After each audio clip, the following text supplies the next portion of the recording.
Welcome back, everybody. It's episode 8 of the Sons of Pitches. We got a special episode. We're going to be reviewing some big games that happened. We got a huge tournament. The AFCON has started. Some transfer news.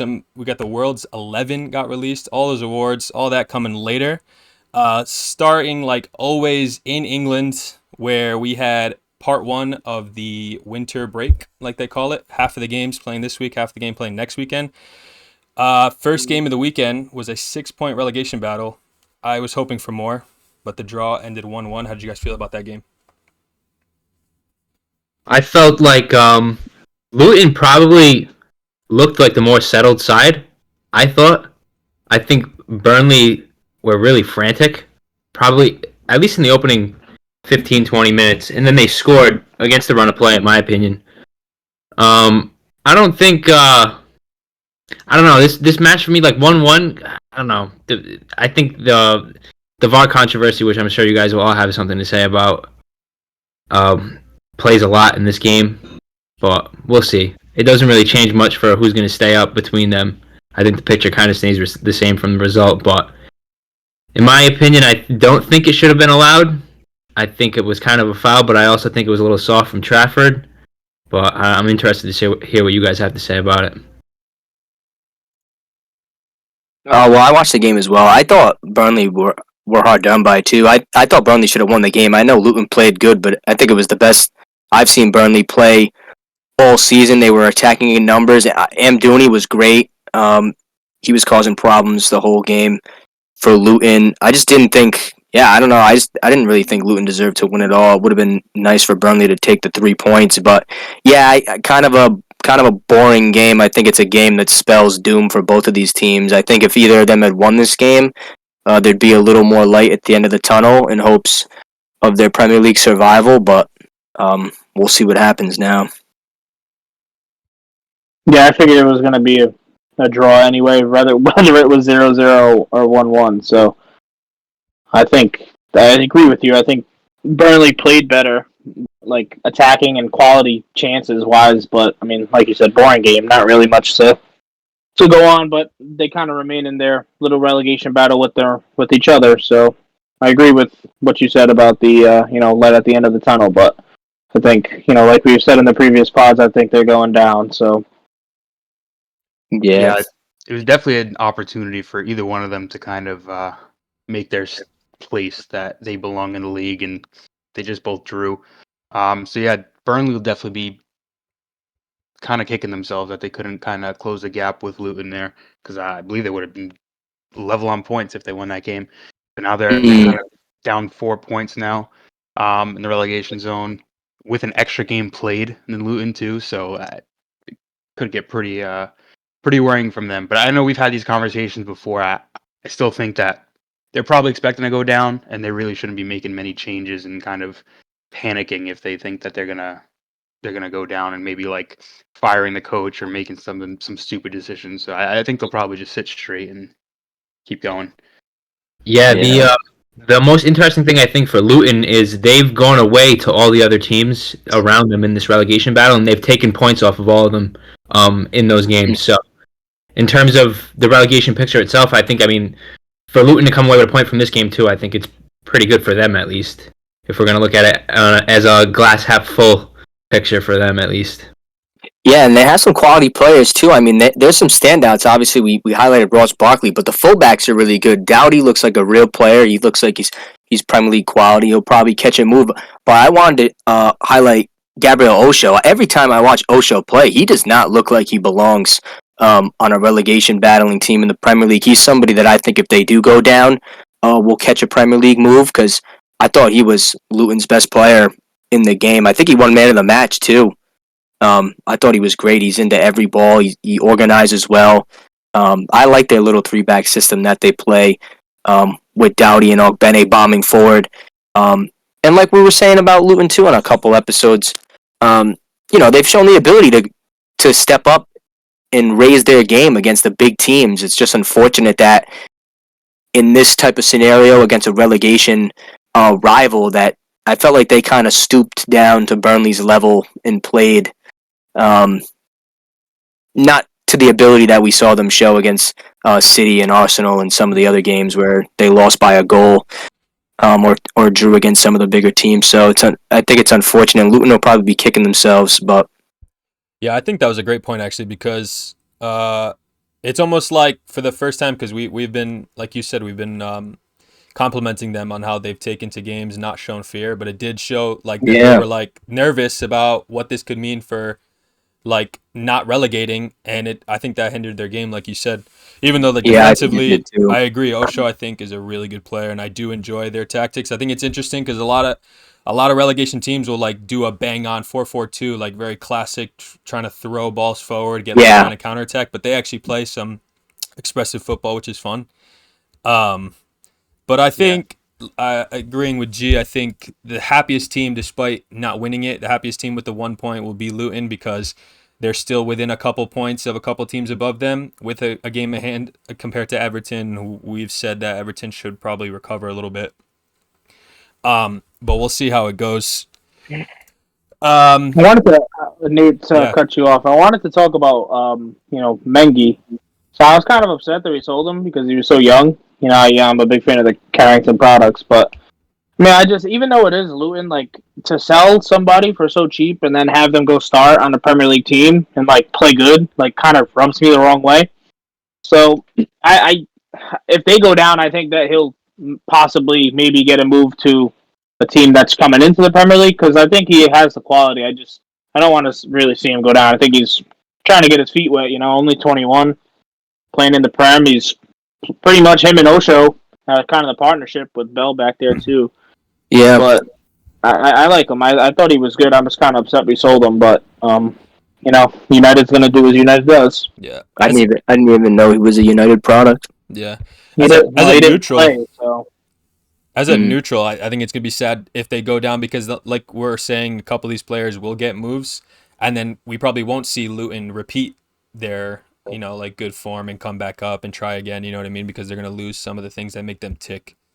So from a neutral point of view, I would like them to stay up, but it's tough. To me, I think the whole way this team was built was meant to go back down and be the best team in the championship again next year. And then kind of next year in the offseason, whatever, they'll go ahead, they'll rebuild because they're still going to get Premier League payments, so they're still going to have money next year. They will get the parachutes, yeah. So that they can still invest in that team and kind of go for round 2 in the Prem 2 years from now. And I think at that point they'll have these young kids with some Premier League experience, and then just more reinforcements in general. So I mean, it's a weird kind of way to do it, but I think they could probably get away with it, to be honest, and it wouldn't be too bad of an idea. I actually think it's the opposite of what you said. I think they built the team to stay up in like the last position, and then because they brought in kind of some Premier League play, like we talked about Townsend and Barkley. So I feel like it's almost the opposite, but thought process kind of remains the same with the whole experience with the young guys getting some game time, and then if they do go back down, not to pick on what you said, I know what you meant, but yeah, I just don't think. I think going down is perfectly fine with what their philosophy is right now. And like if they go up, if they stay up, they stay up. But if they go down, they're built to go right back up. There's not a bunch of rentals that are going to leave in at the end of the season. Right. These guys are either young guys or guys at the end of their career that are looking to just keep going. Yeah, I just don't know if Luton as a club is built to stay in the Premier League. You know what I mean? It takes a lot because obviously like Kenilworth Road is pretty tiny and all that stuff.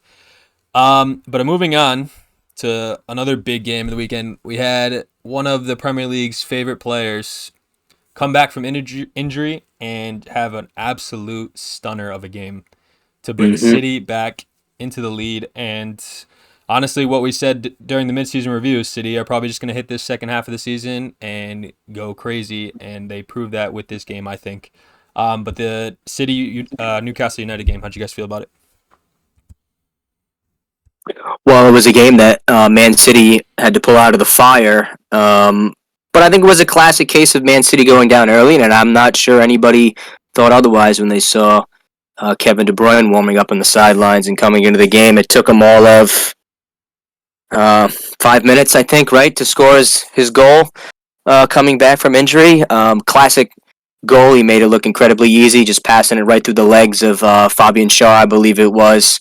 Dubravka, I don't think, had any idea that De Bruyne was going to do that or that he was capable of doing that. And I wasn't particularly surprised at all. I thought the most surprising thing was the way City went down right after scoring, conceding 2 quick goals. They had a moment of kind of frantic defending, which is something else we kind of highlighted out. Gianluca was talking about how Man City's ability to defend is kind of been subpar to what we're used to seeing. I remember I said in the chat too, I thought Ruben Diaz had a stinker in the first half. Kyle Walker was getting dragged all over the place. He was terrible on the Anthony Gordon goal. He stands off Isaac for his goal as well. But yeah, they had De Bruyne, and De Bruyne did what De Bruyne does, and that's change games. He's one of the few players that you can rely on in those types of moments consistently. So it was a cool result. It was cool to see De Bruyne remind everyone of who he is, what he's capable of, because if you forgot him, you definitely won't now.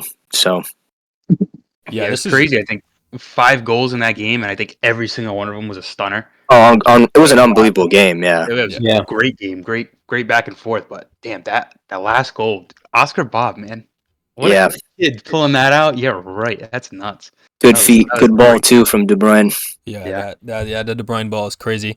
Obviously, De Bruyne has been a staple in the Premier League, like always in the best 11 every season, best midfielder.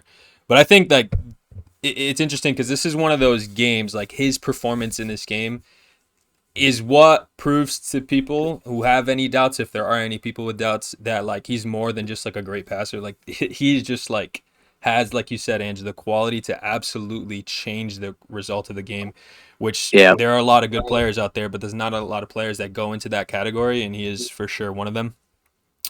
But I mean, all credit to Newcastle because obviously they played really well in the first half. So that'll be something because they've been in a bit of a rut of form.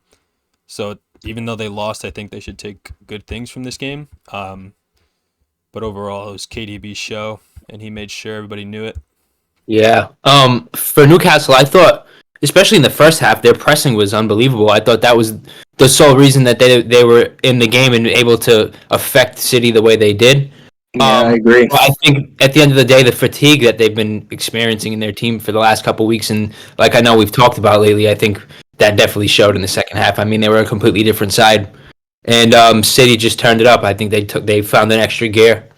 De Bruyne came on the field. I think the craziest thing about De Bruyne's goal too, I don't know if you guys caught his interview after the game, but he was talking about his breakdown of the goal and like what he was thinking about and thinking about if he could put it through a defender's legs and who was running where and at what time.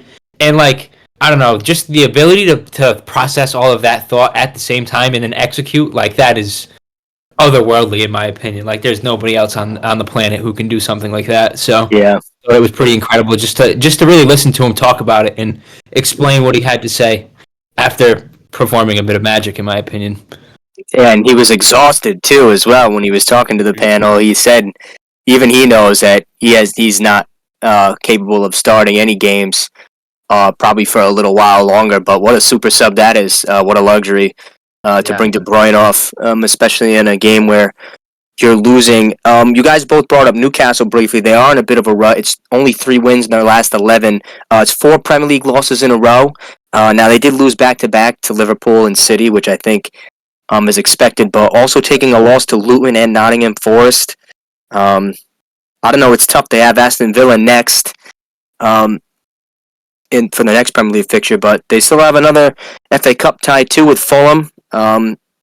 So they're going to play 2 games next week as well. It doesn't really seem like there's any signs of their squad's fatigue stopping anytime soon. So we'll see. I mean, that was a tough result to take. I mean, to grab 2 goals in 2 minutes against Man City at home, I'm sure they were feeling good about themselves, but I think Man City's overall quality came through, and I think it was I think City laid a real marker down, and kind of, this is the first time they've had a grip really on the title race.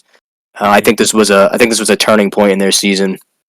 Yeah, for sure. Yeah, and I also Yeah. think, Newcastle, because of this whole winter break that we talked about, do have a 14-day period. So if this was ever the time for them to get their legs back, Hmm. it's now. And then, like you said, the cup Yeah. game against Fulham. Honestly, I don't know how much they value that cup, but again, that's another opportunity to maybe rotate, get their best 11 fully fit and ready to go because they lost to Nottingham and Luton. They have those games coming up again. Aston Villa away. Like these can be difficult games based on how they played them last time. So it's going to be Yeah. difficult. And yeah, and then like you said, City are just another caliber. And you know what? Funny you said about De Bruyne saying he's probably not going to be able to start for a couple games. That honestly might be City's best case scenario. We talked about how Right. Foden had been playing so well in that De Bruyne role. And now you have the player who, like as Pep, this must be like an easy equation to solve because the player that should be going into that role has said himself that he's probably not ready to start in that role. So now you get to keep a really informed player at that 10 position and then get a super sub of De Bruyne's caliber Right. at about probably the half hour left in the game. So that's, Yeah, what it's a ridiculous. great problem to have, in my opinion. Yeah. They've gone on this run without De Bruyne and Holland. In Holland, And right? that's how they've Holland- gotten themselves back into the title race. And now De Bruyne's going to be coming off the bench, and you got Holland coming back soon too. So it's just like, Yeah. what's everyone Holland's else do? he's still out for another 3 weeks. I know he's Yeah. back in training, so They'll have some time. And yet, when even still they should. I know their run of fixtures coming up is actually pretty easy in comparison to the other clubs chasing the title. So I think without Holland and now KDB coming back, I think there's every reason why City should be right there with Liverpool. not to mention the substitutes for Holland typically are Julian Alvarez, who we've seen put on some great performances, and then Oscar Bob, who we saw score a remarkable goal this past game. So it's just like who can stop City and where is their weaknesses at this point. But Well, we will see. the only reason why they're not top of the league is because of the injuries to those two guys. And like you guys said, and like I talked about last time, I think they've already won the league. That's a perfect performance. They bring on their best player and say, hey, hold this goal and assist, and they take points away from Newcastle very quickly. Or as Nate called them, the sleeper pick to win the league. And, now they're on fire. But I think I kind of like the Foden comment that you made, Nate, because we all did agree like to have Foden in such form and to have him play, it's a great luxury to have De Bruyne off the bench because you have Foden who actually kind of him and Bernardo are cool the way they play like Pep system. He makes them they'll play the 10, then play right wing, and then they'll switch back and forth in game, and it's like super versatile. I love watching them play, but I'm surprised none of you guys mentioned, Rodri. So, you're talking man of the match performance from him. So, he's unbelievable. Probably, I think, best CDM in the world, hands down. He makes the team tick, too. So, now that he's back, finally, he's been back a couple games now, and they just look different with everybody playing. They should win the league by a couple points over Liverpool, even though Liverpool's ahead. I don't think it's going to be close when it gets to the end of the season. Yeah, I think it's funny. It's funny because I just think City's dominance in the league these past couple of years is actually what caused a lot of the downfall of some of the other clubs because, like, it feels like some of the upper management, some of these clubs are like, oh, why can't we replicate what City are doing? And then managers get sacked and all this stuff. So it's really like it's interesting to watch. But since we're talking in Manchester, we'll move over to our resident Premier League experts. Patrick, your club United had a game this weekend, an exciting game. Maybe not the result you might have wanted, but it was a fun game to watch. I'll let you get your thoughts in first. Hey, thanks, Nate. Appreciate it. Yeah, it was actually a really good game. Straight away, Rasmus comes down, lucky to get the bounce off the defender to come back to him, and he absolutely scores a dart into it. As good as we've talked about Vicario, it did not look good this game. He made a couple saves, but they were pretty much right at him. And the other two shots, he wasn't even close. Given the first finish, no problem. I don't think anybody's saving that one. So, I thought we came out pretty good. and the first 10, 12 minutes, I was like, okay, we're really putting the pressure on, and then something that we can't ever do, it seems like, in the last 10 years is defend a corner kick, and everybody's bunched together, and Richarlison's literally the only person that jumps and flicks it on. Great header. Nothing really you could say there, but it was really mostly Spurs running up and down the field for most of the game, controlling the ball. I mean, it's like the chances that we have are counters, and it's just tough sometimes to put the quality together. And we got, I wouldn't say lucky, but a great run of play goal. Rashford picks up the ball, little give and go, shoves off Romero inside, and gets the ball back from Højlund and puts a, I wouldn't say lucky, but I calculated finish right through Van de Ven's legs into the bottom corner, and Vicario, obviously with everybody in front, had no chance either. But that man scores again. Rashford, looks like he's starting to get his form back, and Højlund with the goal and an assist, it looks like he's starting to catch a little bit too, which is great against the Spurs back line, who's been great all season. I mean, Udogi's like my team of the season left back so far, so. So second half, I mean, the goal that they score is like, Benfica's running in, asking for the ball. Like, I was watching the game, and I was like, he's going to score right now. They give him the ball, and, Onana with his... I cannot stand when they do this. Gee, I would love to hear your opinion after, but, when the shot comes and they just throw their hands up and act like, like they're not on their feet, they're not on their toes. It's just they're planted, and then the shot goes, and they throw an arm up. Like, not a real big fan of that, and he's done it a couple times. So I think we were lucky to get out of there with the draw. I mean, Spurs were like killing us all game. It felt like I was like waiting for another counterattack, but just it just never came. I thought Dalot played good, but Garnacho was in hell with Udogi. Couldn't really do anything. So Pedro Porro, I mean, that kid is going to be good for years to come. He had a fantastic game. I was hoping to get, the win when you go up 1-0. You're like, okay, great. And then you go up 2-1, and, you're thinking, hey, maybe we can actually, pull a result here because, we've been really needing one. But I don't think it's a really bad result. I think, like I said, we're lucky to kind of get away with the point there, considering the domination. So, turn it back over to you guys. I mean, for me, I think you guys are past the point of moral victories, but this is probably one of them for you, where you finally got Højlund looking like he's doing something right. Rashford finally looking productive and scoring a goal. You get Lisandro Martinez back. You got somewhat of a squad kind of coming back together. You're getting some good performances from people you really haven't, like Dalot. So, I mean, it's a good sign. You matched up against a team that you should be matching up with. You guys should be kind of neck and neck with Tottenham. You guys, I don't think there's too much between you guys. So, I mean, that's a good sign for me. Again, now you just got to prove it and continue it. And I think that's been your biggest issue. Yep. Yeah. I agree. Well said. I wanted to harp on a couple more things you guys talked about. I think it might not have been the result United wanted, but I think performance-wise, it was perfect for where United is right now. It's back-to-back goals for Højlund in the Premier League, obviously. If he can continue that, that'll be great. Rashford has a goal contribution in his last 4. I think that's great. Those are going to be the two to propel United forward if they're going to have their say in this European race.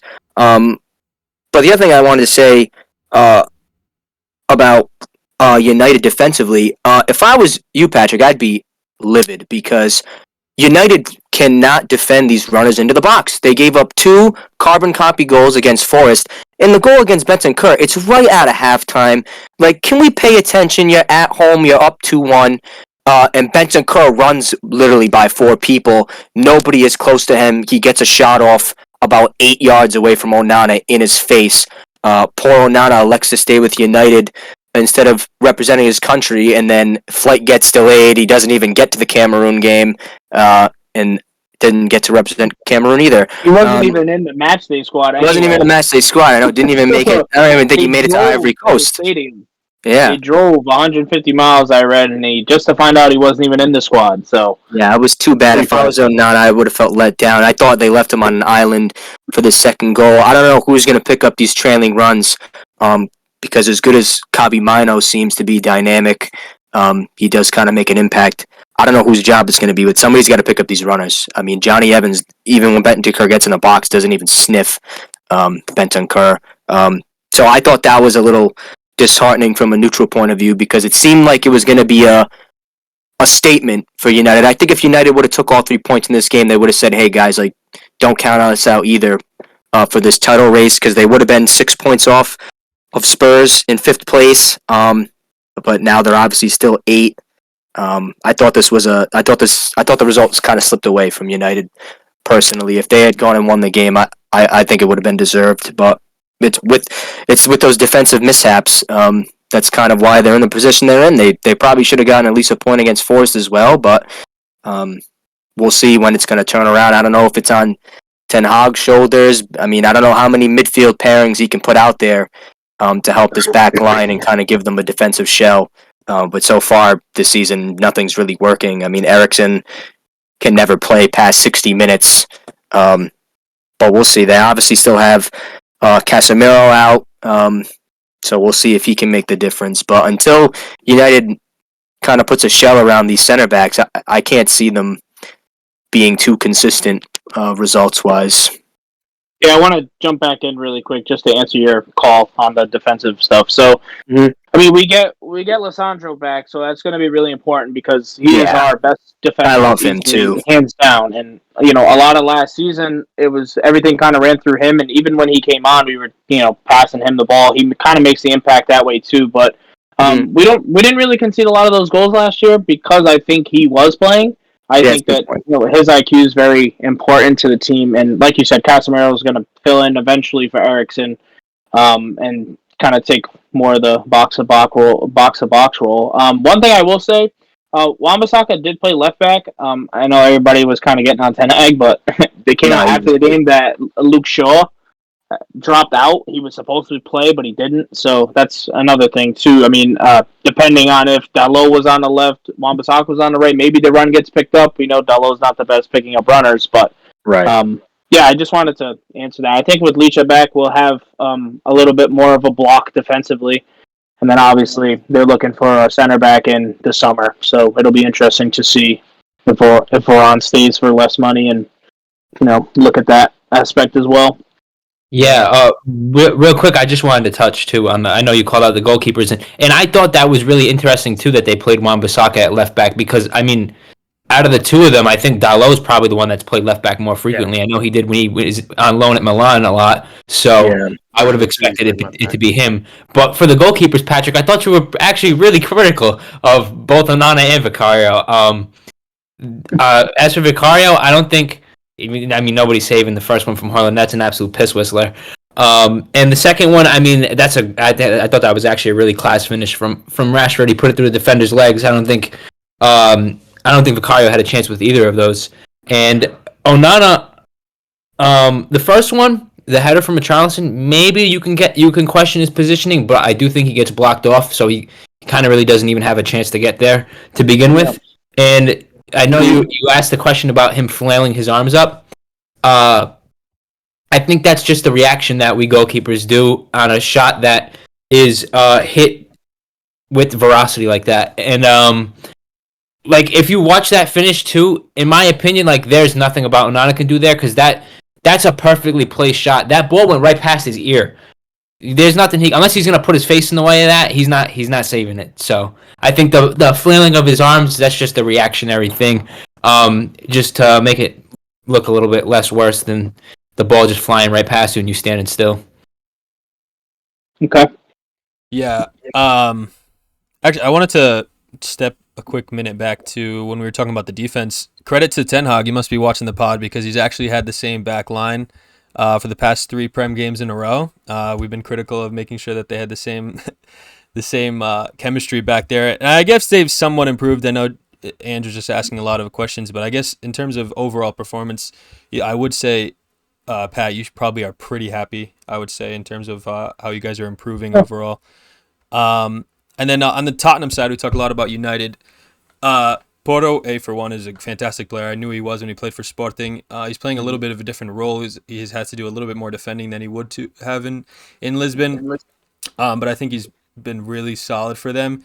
And I actually like Timo Werner. I know he had a pretty piss poor spell the last time he played in the Premier League, but I think he actually had a pretty good game against United for Tottenham. So it's nice to see him succeeding because I'm a fan of his. And obviously that was a good pickup because he's helped to fill out that goal contribution while Son is away. And Richarlison's still on good form. So Tottenham look like they're in a really good place. I Yeah, think actually what you just said is a really interesting point.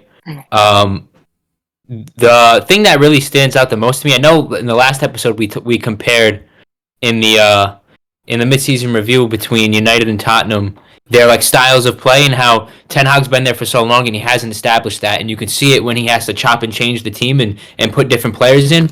I thought it was incredible that Tottenham had pretty much a completely different three in the midfield from what they've played all season, and they dominated the midfield in my opinion. I thought they were far Yeah. superior in that phase of the game.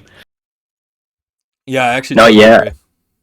No, I agree too, and just the ability. I know Werner has played in the Premier League before, but it is a new team, new face, new coach, and for him to pop up with an assist, he didn't look like he was out of touch with anything going on, really. And yeah, and Richarlison as well. I mean, he's deputized pretty well as the number 9. It's a back-to-back goals in the Premier League for him too. So I think Tottenham are right where they should be. I know a lot of us had them finishing in and around the top 4 when we made our predictions the last episode. So we'll see. I like I was saying, I thought United were hard done by, and I would have liked to see United win the game. But yeah, there's some bright spots in the Spurs team. Pedro Porro has probably been their best player the last couple months. I'm glad that you shed some light on him, Patrick, because he's a player who has 7 assists so far in this Premier League season. I know a lot of people talk about Trent and his ability to get forward and play balls and be integral to what Liverpool do. I think Pedro Porro has been right there. I think he's going to have a chance at making it into the Premier League team of the season too, along with Udogie. So yeah. that was a good point. Not for nothing, Spurs did this without their best player and captain and Son, and they're probably Right. missing 4 or 5 guys who'd like to think they'd start in this team if they were healthy. So, granted, Van de United Ven's have only their his injuries first game too. back as well.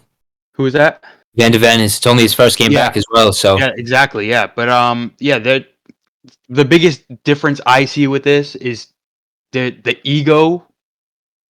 That kind of player doesn't really exist in that Tottenham lineup, and that's why you can create that style of play, and you can plug and play any person into it. Whereas I think Ten Hag's going to have a nightmare trying to do that with some of the players that they have on that squad. And to me, that's the biggest difference. Yeah, I mean, I think we've summed it up pretty well. I really think United should be happy with this result. Like Andrew said, probably hard done for the fact that they didn't get the 3 points. But this Tottenham team is really good, and I think this Tottenham team would be closer to the title than they are already if they just didn't have so many players out, so many key players, like we've mentioned before in a couple previous episodes, with Madison out and Son having to go away now. But like, so I think this was the highlight of the weekend. I think this was such a good game. A couple other Premier League results this weekend. We did see Chelsea win, which as a Sporting fan, we'll probably talk about it later. I'm glad that they're getting good results because apparently they want to take my boy out of my team. So hopefully they just ignore that, get good results, and don't need him. Right. Yeah, but Palmer gets another goal. I think it was a penalty, right? If I'm not crazy, it was. Yeah, It was. But he's still a good player. I think it looks like Chelsea. Actually, I looked at the table. In the last 5 games, Chelsea are joint second best performing team in the Premier League. So we don't have any Chelsea fan here, but any Chelsea fan should be happy with how their club are finally putting together these $1 billion pieces. I don't know if anybody has any other thoughts about that game. yeah, I think the only thing that really stands out to me for Chelsea is it's pretty similar to Arsenal attacking wise. They create chances. They have the players. They have the quality to be creative and to find that final pass, but they don't have someone who's there to finish that final ball. So I know there's talk about them spending another 100 million. So we'll see what happens with that. But yeah, I don't know. I would just be really interested to see what the balance books look like over at Chelsea and to see how they're working everything out with financial fair play. And speaking of financial fair play, I think which kind of brings us to our next game, unless you want to say something about Chelsea, Jay. But Everton are supposedly going to potentially get hit with another deduction, or they're in the court for it, despite Yeah. already being handed one. Even though the club that we said is playing so well, City has 115 cases that aren't supposed to be reviewed until 2025. I just Yeah. think that whole thing's a absolute mess, dude. How can these smaller clubs get hit with these financial fair plays in a matter of days when City is a big club and granted has a lot of success no matter what money they spend, gets to delay their punishment and their court cases for seasons. Nottingham Forest as well. They're another team that are risking a points deduction. Yeah, I Well, think that one makes a little more sense. Right? Right. Yeah. Right. Yeah, we kind of saw that Yeah. coming. Yeah, it's Yeah. just interesting. I did see that there is supposedly a date announced or determined, even though it's not Right. really public yet, for City Yeah, I saw that for too. their 115 charges. Yeah. So maybe it'll happen. I mean, it's got to happen because the amount of signings they've made for big money Mhm. is kind of crazy. Which, granted, United have made crazy signings, Chelsea have made crazy signings, but I think in the actual amount of fans and commercial revenue and stuff, I don't think City comes close to the rest of the big six. Maybe they're above Maybe now, above but before Tottenham. definitely not. Yeah, but I mean, even call it the last 5-10 years. If you Right. talk about the commercial value of the other big six, City's at the bottom with Spurs. Arsenal's got more fans worldwide, all of this. So for them to be able to finagle their books to show more revenue and kind of all those shady dealings with all of their owners' companies, and it's something's up there. So hopefully we kind of spread the penalties to the rich and the poor. Mhm. If Everton are getting penalized, and I think we definitely got to see it with City as well. Right. I want to jump in. I just think it is absolutely blasphemous that Everton get a charge and they get a point deduction. Nottingham Forest get a charge and they're going to get a point deduction. And how can you have 115 charges and get nothing done? That doesn't make sense to me. So Yeah. Not to mention even Everton might get hit with a second deduction too. It's Yeah. not even just the one. no, I they get know. hit with. To me, I think it's the crazy, type you know? of charges. I think when it comes to Everton and probably Forest too, it's pretty cut and dry that they're spending more than what they're making. Yeah. The issue with City is they're kind of changing the way things look to make it look like they're complying, and that's where it gets. You kind of have to prove that, and that's why it kind of takes a bit more investigating and all this stuff. Even though they can come up with these charges, it's not as clear as saying your public books show that you made X and you spent Y. It's a little bit more complicated than that, and I think that's why we kind of Yeah. course, Yeah, and it costs innocence. 9 seasons too. Yeah. Innocence Like, to how still does proven it's guilty crazy. too, of course. And then before we get too deep into this conversation, there was a moment where City were banned from Europe, right? At one point. Yep. And then they got that appealed, and then Yeah, ended they up paid winning that somebody- UCL. Was it that season? Was that the same season? I didn't even think of that. Was it that year? I can't remember if it was that year or they definitely got to the final. I think that year. I think it was close to the same. Oh, is that Chelsea? Yeah, they- Chelsea Yeah, final. they broke out some more money, paid somebody, and then got it overturned so they could play. Basically. Yeah. But to actually talk about the game in question, just quickly, it was Everton tying to Aston Villa. I think Everton would be happy, even though they probably want 3 points being at home and considering where they are on the table. But Villa demonstrating a little bit of what I think Ange mentioned, and a lot of us said too during the midseason review, is that they might have to, Pat, I think you mentioned it too, they might have to slow down a bit. And they will slow down a bit because of just fatigue. And obviously tying 0-0, not even scoring a goal to a team that is in the relegation fight as of right now is a tough result. I don't know if anybody else has any thoughts on that game. No, I wasn't able to catch it, but the only thing I will say, just to give a little bit and speak on the results, is I think we're kind of starting to see that downtrend in Villa now. They've only had one win in their last 4 in the Premier League, and I know it's only 4 games, but that's not really the kind of form you want to see when you're at the top end of the table. They were in first place for a little bit. Now you have Liverpool, City, and Arsenal all with a game of hand. Against them, if all 3 teams win, there'll be A 5-point gap between Villa and first place, and the floor of the top four is going to raise, and Arsenal will be level on 43 with Villa. So their games are kind of tough coming up. They have Chelsea in the FA Cup. They got to host Newcastle. They have to go to Sheffield, and then they host United again. Obviously, they just lost to United, so we'll see. This is going to be a real big couple of weeks for Aston Villa and their future of the season.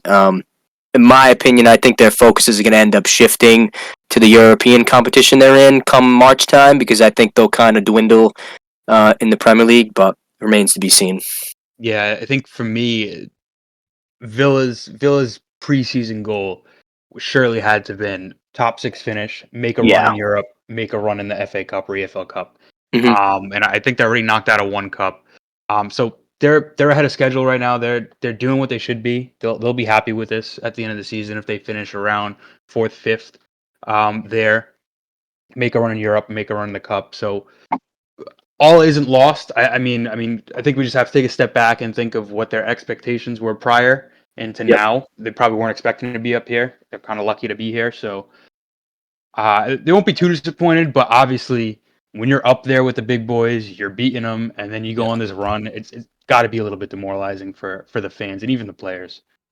Yep, and I said it in the review. I think they're going to peter out slowly, and I know a couple of you guys agreed with me. So I do think that they will peter out, and they just basically tied to they drew to a relegation team practically. I mean, even though I think Everton will stay up, they're going to get hit with another charge, and now you may never know what their point deduction looks like, and where they fall. So it's just I wouldn't say embarrassing from Villa, because Everton really shouldn't be down there. But like you guys said, if you're in the top four, you really can't be tying 0-0 to the bottom five. I don't think so. Right.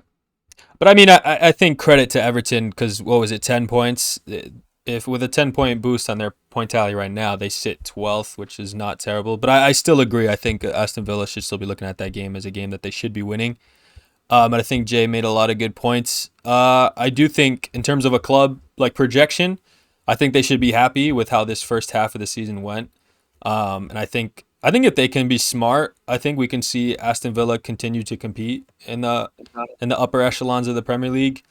And I know a lot of neutrals might have been hoping for like a little Leicester City thing where they might just pull off a crazy title win, but it's just not realistic. I think I kept them up. I was being a little ballsy, keeping them up in the top 2 or 3 or whatever I said. But we'll see how they finish off the rest of the season. Any closing thoughts on the Premier League before we move to Italy? No, then I will hand the floor to our resident Italians. Talk us through this week, how it happened. Well, I think it'll be good to start with the Napoli game. Took place on Saturday. It looked like it was trending to be another Napoli capitulation, but they pulled it out of the fire quick. We saw Kandreva continue his absolutely disgusting form against the top 6 teams. He's someone that I think should make the Euro squad. I'm not going to lie. I would love to see Kandreva rekindle his affiliation with the Azzurri come summertime if he continues his form against the big teams. But Napoli, it kind of looked like Napoli of last season. It was one of those games where they didn't play their best, but they pulled it out. No Osimhen, no Zamba Anguissa, but they got the job done. What did you think of the game, John? Yeah, I think you hit the nail on the head. I thought Napoli controlled the game pretty well, but they were a little sloppy at times, and that's probably why Salernitana were able to stay in the game for as long as they did. Like you said, Kandreva scored another absolute fucking worldie. I mean, this guy just doesn't stop. I don't know how he does it. I really don't, but he's just the gift that keeps on giving for Salernitana. And like I said, I think he has the ability himself to keep that team in the league. So we'll see what happens with them from here. Other than that, though, I think it's going to be pretty interesting to see what these new signings bring to Napoli. They've been pretty active in the window the last couple of days, so I'm excited to see how Cyril Nganj affects their attack. He's the one that's been pretty exciting to watch from this Verona side so far this season. So hopefully they bring some improvements. I would like to see that because as we'll get to, my team is not looking too good. Yeah, Yeah. I agree though with the signings you made. I don't want to harp on him too much, but Hamed Traore was actually one of my favorite under the radar Serie A players for a while. He was a mainstay in the Sassuolo sides that were competing for Europe, finishing in the European places. He got his move to the Premier League. Unfortunately, contracted malaria. So I'm not even sure how fit he is and if he's going to be able to come right into this Napoli team. I can't see him being a starter. I think it was a depth signing. He's only on loan, but he's somebody that I would like to see find his feet again. But yeah, not too much else to add on the Napoli game for me. Question though, I mean, in terms of Napoli, you guys have been pretty critical. We've talked about how they've kind of fallen off from last season, but this kind of game where they can scrape a win that looked helpless without probably, I would argue, besides Cavaradona, they're two probably most influential players going forward and in general. And at the AFCON, this has to be, for a Napoli fan like your dad, that's got to be a really good sign that they can still scrape out 3 points when they need to without their best players. Yeah, and scrape a result they did. I mean, it was a penalty and a 96th minute winner. Yeah. So, like I said, not the way Napoli likes to win. The only other interesting takeaway was there was no Piotr Zielinski in the Napoli squad. There's been a lot of hoopla on the Italian papers that apparently he's refused to sign a contract with Napoli. He's a player who has been kind of this decade's Marek Hamsik for Napoli. He's been on the team sheet through thick and thin, no matter what coach they've had. I thought he was arguably their most important player last season. I know he didn't make the headlines all the time, but he's a huge cog in that Napoli engine. He makes them tick. It's going to be disgusting if the reports are true and he goes to Inter on a free, because that's what all signs are pointing to right now. I think he would absolutely fit right into Inzaghi's team at Inter, but I'm not sure how many of these current players in Napoli's 11 they're going to hold on to in the summer window, but at least for right now, we'll see what they can do if they can put something together and making a run at the top four. They're only 3 points off, like we were saying in the midseason review. The race is pretty close. But yeah, this is a result that I think was expected. Actually, Yeah. It's funny you just said that because this might be a little off topic, but the Inter have probably pulled a couple of those kinds of signings. I mean, no, you've watched a Milan player They in have. Inter, and this really weird free signing kind of thing. Is that Yep. something that people talk about? Is that like just normal happenings? Nobody's looking at that with a weird eye. 'Cause that's interesting to hear. Yeah, well, you look at a lot of Inter's players were former Serie A players. They poached De Vrij from a Lazio team that had a solid back line. They did the same thing a season or two after with the Cherby, and he's really revived his career. Obviously, this is an Inter side that made the Champions League final. Even the likes of Henrik Mkhitaryan, who was pretty influential for Roma. Yeah, Zeko as well. Yeah, I mean, they do savvy business. I mean, it's credit to their management, Beppe Marotta, who usually does a good job for Inter. Smart Even or Zanetti shady? too. So Smart I or don't think shady? it's shady. I No. think it's really smart. Yeah. Especially with someone like Çalhanoğlu, who was kind of kicked to the wayside, I thought unfairly by Milan fans. I mean, he was never the most consistent, but he was a player that I certainly thought was important to us. I think it was the best of both worlds. He obviously went to Inter, won a Super Cup, got to a Champions League final. He's yet to win a Scudetto, but I think this might be the season that he finally checks that off his list. But no, yeah, it would be a classic Inter move. They've kind of taken a page out of Juventus' book. I know, not to keep harping on it, but there was a time where me and Gianluca were pretty annoyed that it seemed like Juventus were the Serie A side that were signing all the quality players. They poached Locatelli from us. They grabbed Chiesa from Fiorentina and killed them. They grabbed Vlahovic. They took Higuain from Napoli. They took Pjanic from Roma's grasp as well. So I think Inter is kind of taking a page out of their book. But that's what Beppe Marotta does. He was at Juventus when Juventus was doing those kind of things. So it's not too surprising. But that was interesting that you brought that up. I haven't thought about it that in depth until you asked that. So that was good. Yeah, I thought that was cool. But yeah, please continue on the rest of the weekend.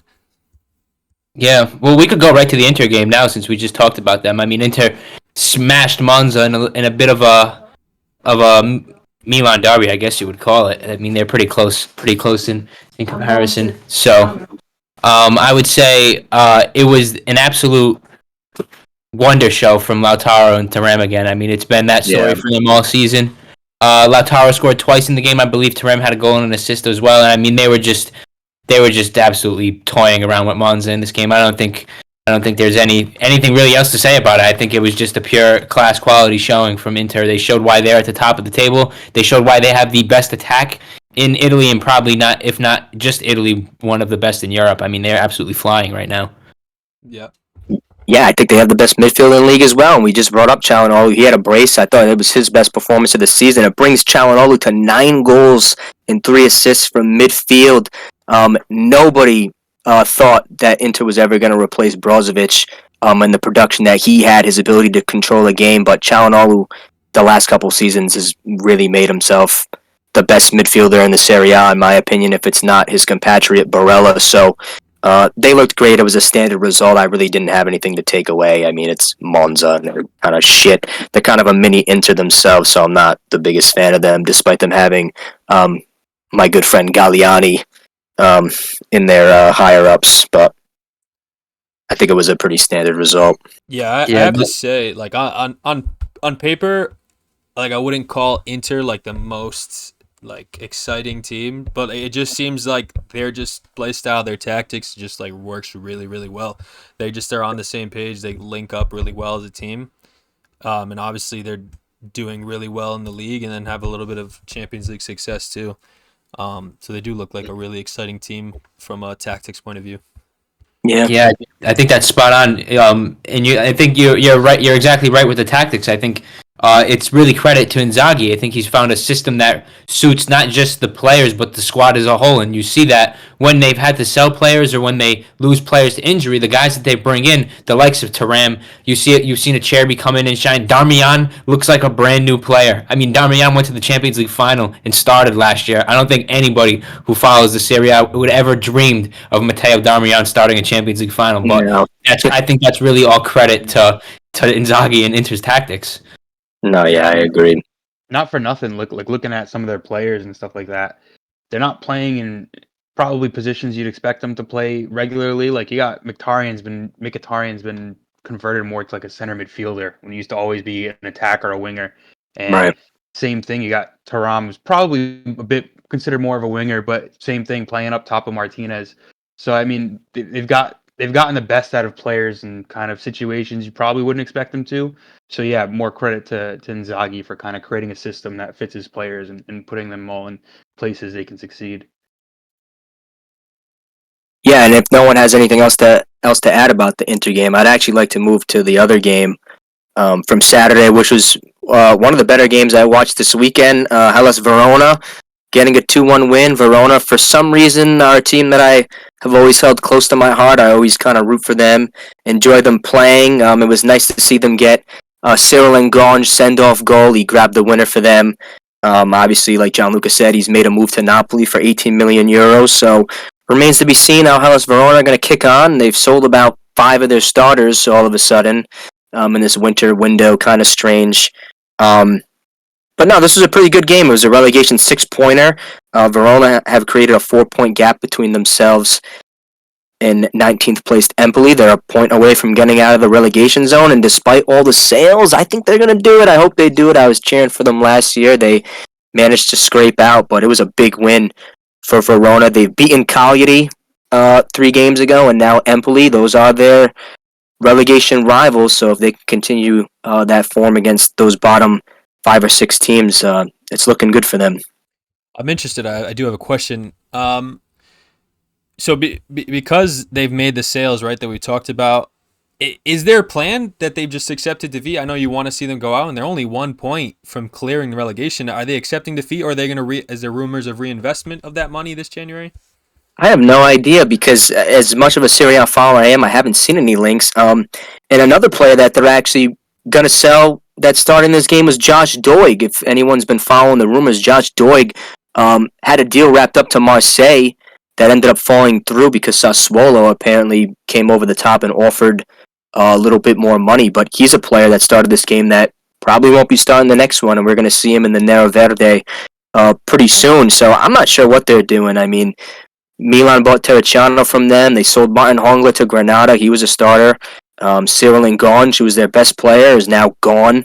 They have some sneaky players on the bench that probably only I know about that could make an impact, but I don't know. It kind of does seem like they've accepted defeat. I mean, it's only January, and yeah, like we said, they are only a point out. Did you catch this game, Gianluca?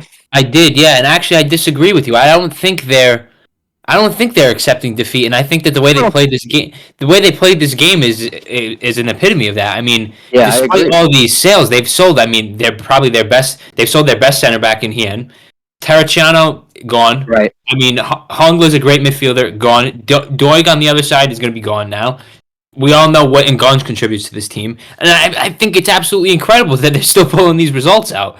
I mean, Yeah, and they're certainly not playing like they've accepted defeat. I mean, they're going at it. I thought they were the better side in this game, and if anybody deserves to stay up just on this performance alone, it has to be Verona. I mean, I don't really think Empoli offered much to this game at all. Yeah, I think Verona know what they are. It's a selling club. If I had to guess, Cyril Ngonge might be their most expensive export ever.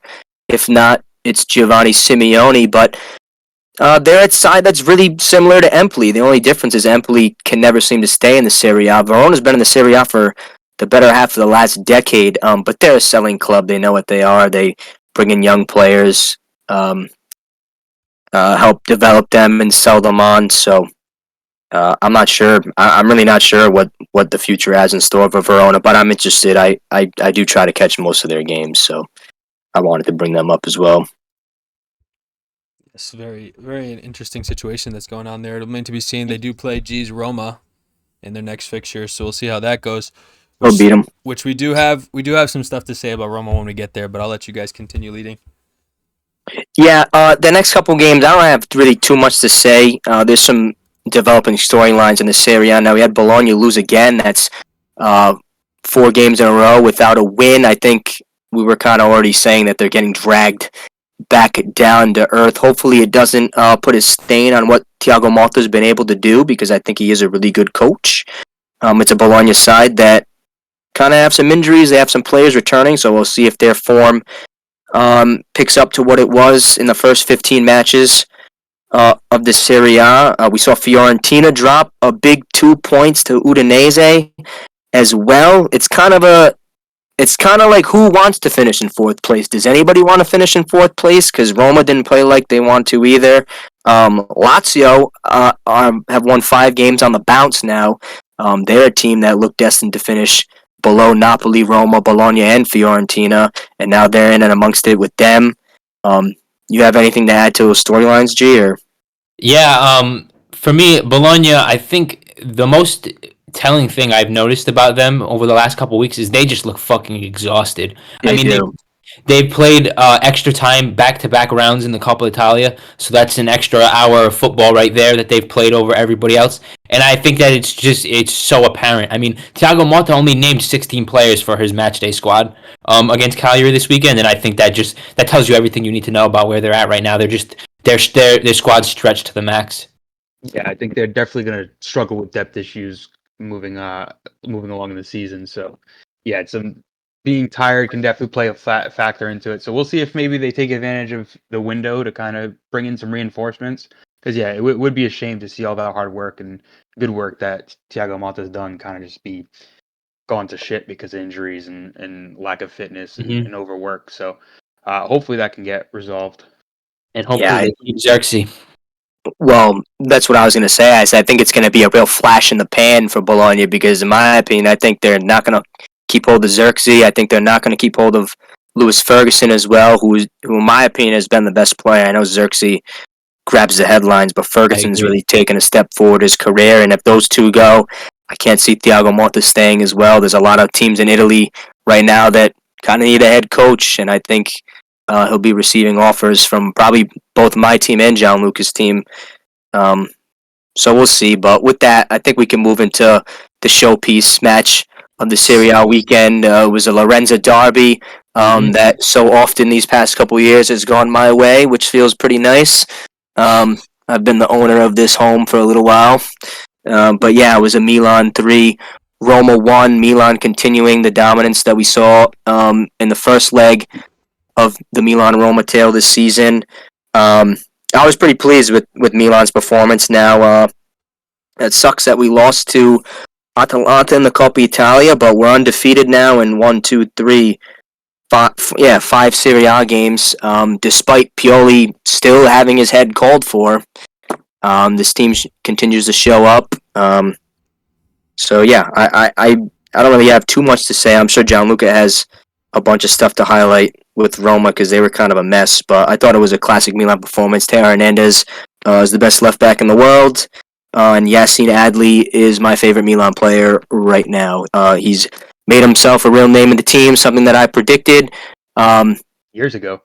He's kind of a player who I don't think anybody really thought he would end up being a starter after Pioli literally saying to his face, you have no place in my team, get out of here. But he stuck with the punches. He's put his best foot forward. He's forced Krunic out the door, and he's made himself almost a must pick, especially right now with Benacer representing his Algeria in the AFCON. I love when Adli plays. I know I did say he was going to be the next Zidane. He scored a Zidane-esque goal, and it was cool to see his passionate reaction to scoring. Giroud has scored again. I think Roma's his favorite opponent. I think he scored in the last 5 or 6 games against Milan. And the only other thing I'll glaze Milan about is Stefano Pioli. Only manager in history to face Jose Mourinho 6 times, never lose. He's ended his Roma tenure, which I think was a little surprising. But with that, I'll hand the ball off to Gianluca here, and he can fill us in on the state of Roma. Yeah. Well, real quick before I go to Roma, I do want to say I was thoroughly impressed with Adli in this game. I've been keeping my eye out for him because you've been so vocal about him lately. And even before when he first signed, I've just been like, wow, if you have that much of an eye on him, he's got to be someone to watch out for. So, yeah, I thought he was thoroughly impressive. And he's exactly the type of player that we lack in our midfield. Yeah. He's the type of player that can unlock a pass and produce the unpredictable. And in my opinion, that is all we are, is predictable. So, I'll go on to Roma now. And my analysis... Oh, also, one other thing I wanted to say, too. I know I said this to you while we were watching the game, Ange. The state of the San Siro's pitch was disgusting. Oh, it's terrible, yeah. It was horrible. I mean, for a top-level Serie A match, showpiece fixture, the pitch looked awful. There was holes in the middle of it. You could so clearly see how bad it looked. And, yeah, I just thought that was pretty notable. And, when there's 2 really good teams in the city, I know Roma can't really relate to that. You play a lot of games at home. You have a lot of competitions to fight in. I know Milan is now out of the Coppa Italia, but Inter's still in it. We have a lot of European games coming up. But yeah, that's probably why you were unfamiliar with something like that. I do want to pick on pick the brain of each brother one team at a time. Since this game is so heavy, the whole Pioli thing you said, Ange, do you have any idea of why that is? Because every time we look at Milan, what the hell? Every time we look at Milan, we've seen, we've talked about how they played pretty well. They're sitting third in what we've called the 2-horse race, and obviously he picks Adli, who plays phenomenal. Like you said, you've been shouting him out. He seems to pick the right team at the right time. He keeps trusting Giroud, who keeps performing when he needs to perform. Why is it that Pioli's head is so desired on a stake by so many Milan fans? What is the problem? I don't know. If I can kind of point at one thing, I think it all goes back to the day that he was first announced as Milan boss. He was never somebody that achieved anything in the Italian game or in his career at all, for that matter. A lot of people, Pioli out was trending the day that Milan announced his arrival to the club. So I think he's always somebody that kind of gets the short end of the stick no matter what the result is, because despite us playing 3-1, there's a lot of naysayers who can say, well, he doesn't really get the best out of Leao all the time. And it's like, well, we did win 3-1. People were kind of upset that we were out of the Coppa Italia, and there's a number of fans that are annoyed that it seems like we're not going to win a trophy this season. And it's kind of like we kind of took a step back. We're certainly not going to get to a Champions League semifinal because we're out of that competition. We're now out of the Coppa Italia. And although we're in the Europa League, there's a lot of really good teams in it. And I think Milan fans, including my part of myself, aren't content with just finishing in a third place position in Serie A where nobody's really rivaling us for it now. There's an 8-point gap between us and Fiorentina in fourth, and there's a 7-point gap between us and second place Juventus, a 9-point gap between us and first place. So it's kind of like, what are we doing here? I feel like it's kind of like a stagnant development. Yeah, I don't know. It just, I think people are kind of harsh on Pioli, but so far everything I've seen in the paper this week is that no matter where Milan finish or what Milan win this year, he is done at the end of the season. Really? There's already a bunch of names linked, which I won't really get into, but I'm personally like I'm content with Pioli. I like the system that we play, but I don't know. It is kind of a horizontal season this year. To me, I think that the kind of anger and stuff is kind of misplaced. I don't think it should be at Pioli, because I think No, me either. the results are there. I mean, he's won a league that he wasn't supposed to win. He Right. still got you pretty comfortably in third, which granted, yeah, you expect more. But the squad isn't built to be fighting on multiple fronts and multiple competitions for that. No. So I think to be upset that they're out of the Champions League, out of the Coppa Italia, is probably not Pioli's fault. I mean, granted, you mentioned Adley was not expected to be a perennial starter, and now he's taken over because of taking advantage of opportunities. You go into the transfer market, you get guys like Musa, hasn't really played much of a role and stuff like that. So I mean, you've had injuries across the back line, and he still got you pretty comfortably third. So I mean, I think that's all misdirected. All that slander for Pioli. That's just me from the outside looking in. Yeah, No, actually, I completely agree. yeah, I agree with Yeah, I that. agree too. Yeah, I agree with a lot of what you just said, because if you look at your injuries and like who's away, like at the AFCON and stuff, you'd argue that a lot of that laundry list looks like the majority of what would be Milan's starters. But if you look at the starting 11 for this game against Roma, if I'm you, I think this is a fantastic starting 11. So, and like the way they performed, so I think he's been able to get the most of what Milan has for the most part. And then like players like Leao, unfortunately, like I even saw this at Sporting a bit. I saw a lot of his potential, but he's also the kind of guy that he needs to be motivated and can disappear if he's not motivated. And sometimes it's impossible to do so. And it's really just on his own, how he feels like waking up that day. Yeah, but yeah, I think given the cards Pioli's been dealt this season, especially the last like 5 or 6 games, I think he's done exceptional. I mean, the way he's implemented the youngsters, and we almost performed better with some of them on the pitch. Converting Teo Hernandez to a center back, where in my opinion he's had his best performances so far this season, anchoring our defense. He's had to recall Gabbia on loan and stick him right in the team. He's helped us to a win against Roma. I thought he was really good. I know Gianluca was impressed with his performance, the way he was stepping out and challenging El Sharari and Lukaku when they would drop deep to receive the ball. He was on them like a fly on shit. I thought he was good, and I think that speaks to Pioli's ability to kind of build a culture, build a system, unlike some of these Premier League teams that we keep bringing up. Like, almost every season, there's a young defender, literally the last 3 seasons, that has made their name for Milan in this Pioli system. We saw Kalulu in the season that we won. Last season, it was Malik Chow who was able to take full advantage of his opportunity. Now, so far, we've seen Simic and Gabbia come back into the team. And even someone like Adley in midfield, who was literally kicked to the curb, is able to come in and do things well. And I'm sure it's under the guidance of Pioli.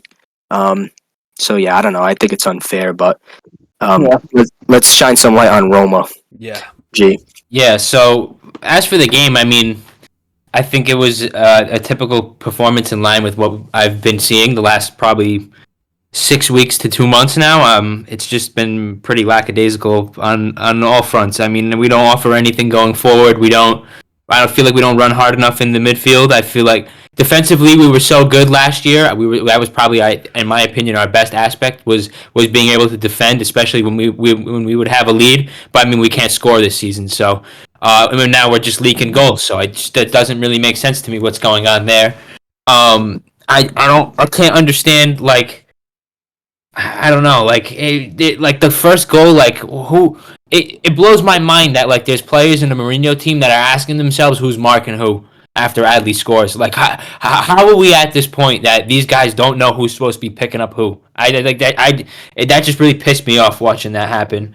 And like even the other goals we can see, I mean, I can't say like Milan play outrageous football to find themselves in and to score the goal. I think it's just down to the fact we suck. Like I don't even really know how else to say it. Milan have beaten us now in 8 straight games. We are pretty fucking poor against them every time we play them now. It's not a game I look forward to because I have to listen to my brother talk about it every day when we play them after. But I mean, it's just fuck. I really don't understand. Like we offered nothing for 70 minutes of this game. We got a pretty lucky penalty kick, in my opinion. All of a sudden, we turned up for 10 minutes, and then we offered nothing again for the rest of the game. And I can't understand what's going on. And then Mourinho got the sack this morning when I woke up, which is not. I can't say I was expecting it when I saw that when I opened my eyes and I saw that he was gone. I cannot say that it was something that I saw coming, but I think it was a matter of time. I think if his name wasn't Jose Mourinho, he probably would have been long gone. Because, look, I mean, I will always be. I can't discount what he's done for this team. I mean, I've never seen a Roma supported like this. I've never seen a Roma this successful in my lifetime. I've never seen a Roma this competitive in my lifetime. I know we've been able to go to the semifinal of the Champions League before, and we've like challenged Juve, but not gotten there in the long run. But in terms of like the atmosphere around the club and like the feeling that I get watching the games, I just had not felt that before. And Mourinho brought that when he came in, and I have to say, for the first year, it was honestly incredible. I mean, to see us go to the conference final and win, I'll certainly never forget that. And I think that's all thanks to Mourinho. I don't think we'd do that with anybody else. I think he really brings the mentality and instills that in the team. Now, my problem with that is he was brought in to bring trophies to make top 4. He brought us to a trophy in his first season. Okay, he brought us to the final of the Europa League, which, in my opinion, they fucked us. I mean, it should have been a penalty and a handball, but they didn't give it to us. That's another story for another day. Anyways, this season though, and really as a whole, I don't see progression from when we won the Conference League. Like he established his way of playing, his defensive tactic, being sound at the back, strong defensively, and then just kick the ball forward. And then everybody figured out that that's what we're going to do. And we don't do anything besides that. And it's so aggravating. And another thing that's really annoying to me is, like, we've gone so... Like, we've put all of our eggs in Mourinho's basket so much that we don't have the players to play a different way. We don't have wing-backs who can play in a 4. And the guys who we have that play wing-back in a 5 suck. They can't put the ball in the box. They can't defend. They're just not good. I mean, it's just I just don't understand what's going on here. I really don't. Like, I know I sound like a broken record saying it, but like, it's crazy to me to see like the image just disappear from this team so abruptly. I just don't understand how it's happened. It's really disappointing to me that we've brought these players in, and besides Dybala, really, and I mean, I'll give Lukaku credit. I think he's actually been really good this season, stepping in because we needed a striker, and he's done the job. Besides those two, though, like the guys we brought in have not done the business for me. We haven't even come close to cracking top 4. I mean, and it's just honestly been steps backwards. I mean, this season is probably our best chance to make it, because not only is there going to be 5 places to make the Champions League, most likely for Italy next year, but the race is so close. Like, we've been so shit, and we're still only 5 points out. But it didn't feel like to me under Mourinho that we were going to be able to get it together. It didn't feel like we were going to be able to put the results and sort things out. And I don't feel like he could make that next step. Like, we're going on almost 3 years now with him, and I don't see another step forward in this team at all. So I have to say I'm not surprised. I love the appointment of De Rossi. I'll be completely honest with you. He he's someone that I think will bring the identity back as a Romanista himself. Someone who, if you cut him open, he would bleed red and yellow. He wore the armband for us for so long, and he knows what it takes to be a Roma player and to deal with those fans. And I think that in the situation that we're in right now, that's the perfect type of caretaker manager we need. He's got a clause in his contract that if he, on the off chance, happens to pull it out of the fire and do well, and maybe we make Champions League, he can extend for a year. But I don't see that happening. And even for who we can bring in, I mean, I don't know. I really don't know, because who the fuck would want to come coach this team right now? I certainly wouldn't. I know my brother's mentioned to me he sees Antonio Conte going there. I have to be honest with you. I think that's a fucking shot in the dark. Would I like to see it? Yeah. I think out of all the teams who need a coach in Italy right now, our squad on paper probably suits his tactics the best. So maybe it could happen, but yeah, I don't know. I mean, it's just a mess overall. I don't know. I really don't know what else to say about it. It's just fucking. It's misery. I don't know what to say. I mean, we played Lazio in the Coppa Italia, and I have to say that was like the most disgusting Roma performance I might have ever seen in my life. I shut the game off at halftime because I was losing my voice screaming at the TV because I just could not believe that in a game that probably at this point is our most important game of the season. We're not playing for anything.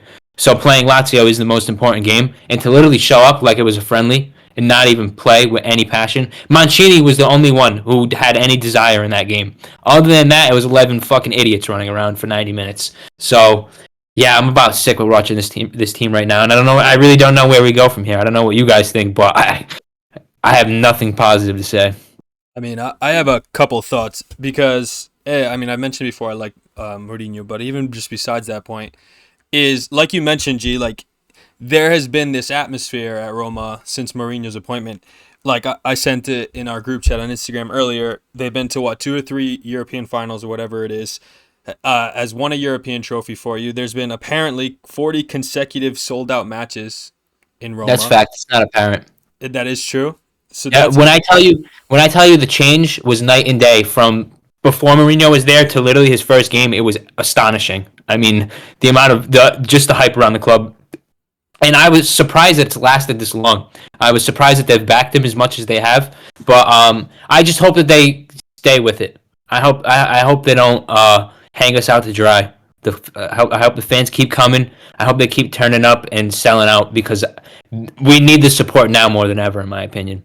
I mean, and that's where I was going because it's interesting that like the fans and the atmosphere is like so intense and so passionate, and you go ahead and ruin that as a board by sacking Mourinho. And yeah, obviously the performances aren't there, but like not to just shit on you, and I said this in the group chat too, like I just don't think Roma's squad is all that good. You know what I mean? And I think being 5 points, what is it, 5 points off fourth isn't a terrible place to be with the quality that you have in your squad, in my opinion. You know what I mean? Granted, should you expect more? Probably, obviously, like you want more for yourselves, but like that's not totally awful. And I think it would have been smarter just to keep Mourinho, someone who's in the team where the fans are passionate, the players are still playing under him, and he has control of the locker room. It's not like not like. I mean, maybe that's not, but it just feels like holding it to the end of the season maybe, and then reevaluating based on how this season ends.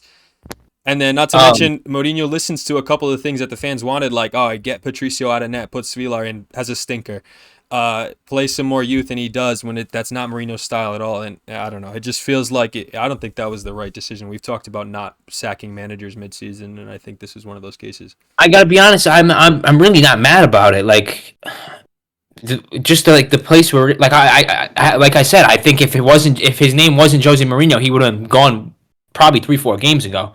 But, like, I don't know. Like, it's just, it makes no sense. Can I go? Yeah, go ahead. I think it was completely warranted, personally. Me just too. For the reason that I just think just the way Roma turns up to the big games that you would expect them to compete in, they just stink in. I mean, nobody expected them to beat Napoli. They took advantage of Napoli's mental state, but they were never in the game against Juventus. They drop points against Atalanta. They lose to Lazio. They lose convincingly to Milan. Mourinho was in the stands again as a bystander for the Milan-Roma games. I think he's received the most red cards in the Serie A since he's entered the league. Me personally, that's disgraceful. As a manager, you should be setting the example. And it shows on the field. Mancini never has his head. He's a passionate guy, but he's always getting sent off. I just think the way Roma lose games is embarrassing. It's embarrassing. It is. And yeah, like they are 5 points off, but they're the meme in the Serie A. Nobody is ever threatened by Roma. It's probably a game that when teams are in a rut, they circle on their calendar and they say, this is a semi-big team that will turn our season around with the result. Don't be surprised if Verona win the game or at least get a point for their relegation battle, because I can see them turning up and wanting it more. We'll see how the team responds to someone like De Rossi. I do think it was a good caretaker manager appointment. You brought that up because if the fans are going to support anybody coming in, it's him or Totti, who obviously would never be in that position because he'll never be a coach. But I thought it was completely fine, to be honest. I think Mourinho, I agree. Like if he wasn't named Mourinho, he'd be gone. And plus, like, it's Jose Mourinho, and you can't take my team above sixth place. I mean, it's not like they're not giving him signings. They've given him everything he's asked for, and he's just not delivered. Yeah, so it is what it Everything he's is. promised, he's not delivered on. I mean, he brought us a trophy. I'll never not be thankful for that. But in the grand scheme of things, he is not delivered on the things he's promised. No, and me personally, I don't think he's really delivered it in his last couple jobs. I think the best he's done was with United when he brought them to second and he won them a Europa League. But he kind of flopped at Spurs. He was sacked by them. And it does kind of feel like he's taken this Roma as far as he can, but that as far as he can is well below the expectation, at least that I have, for Jose Mourinho, for the caliber of coach that he is, for somebody who is going to go down as one of the greatest managers to ever manage in this game. He'll probably be one of the best ones that we see in our lifetime. Honored to have witnessed it, but I mean, when you hear that your club is bringing in Jose Mourinho, you immediately think like, "Oh my God, we're gonna win the league. We're gonna compete." I was shocked when that happened. They haven't been anywhere close. And yeah, I'm not surprised that it was night and day when Roma brought in Mourinho, because Roma, he's the best coach Roma's ever had and ever will have. He was their greatest chance of them winning a Serie A, in my opinion. We saw Milan scrape a Scudetto. Napoli dominated the league. If Roma had popped up and stole a Serie A or Scudetto the last 2 seasons, like I wouldn't have been too surprised given who they had at the helm. But I think Roma's performed well below how you would expect a Jose Mourinho led side to perform, especially in the big games. And just one other thing too, I wanted to touch on, because I know you brought up the players backing him and stuff. I think that actually hasn't been the case lately, and I've been seeing that a lot now that he is gone.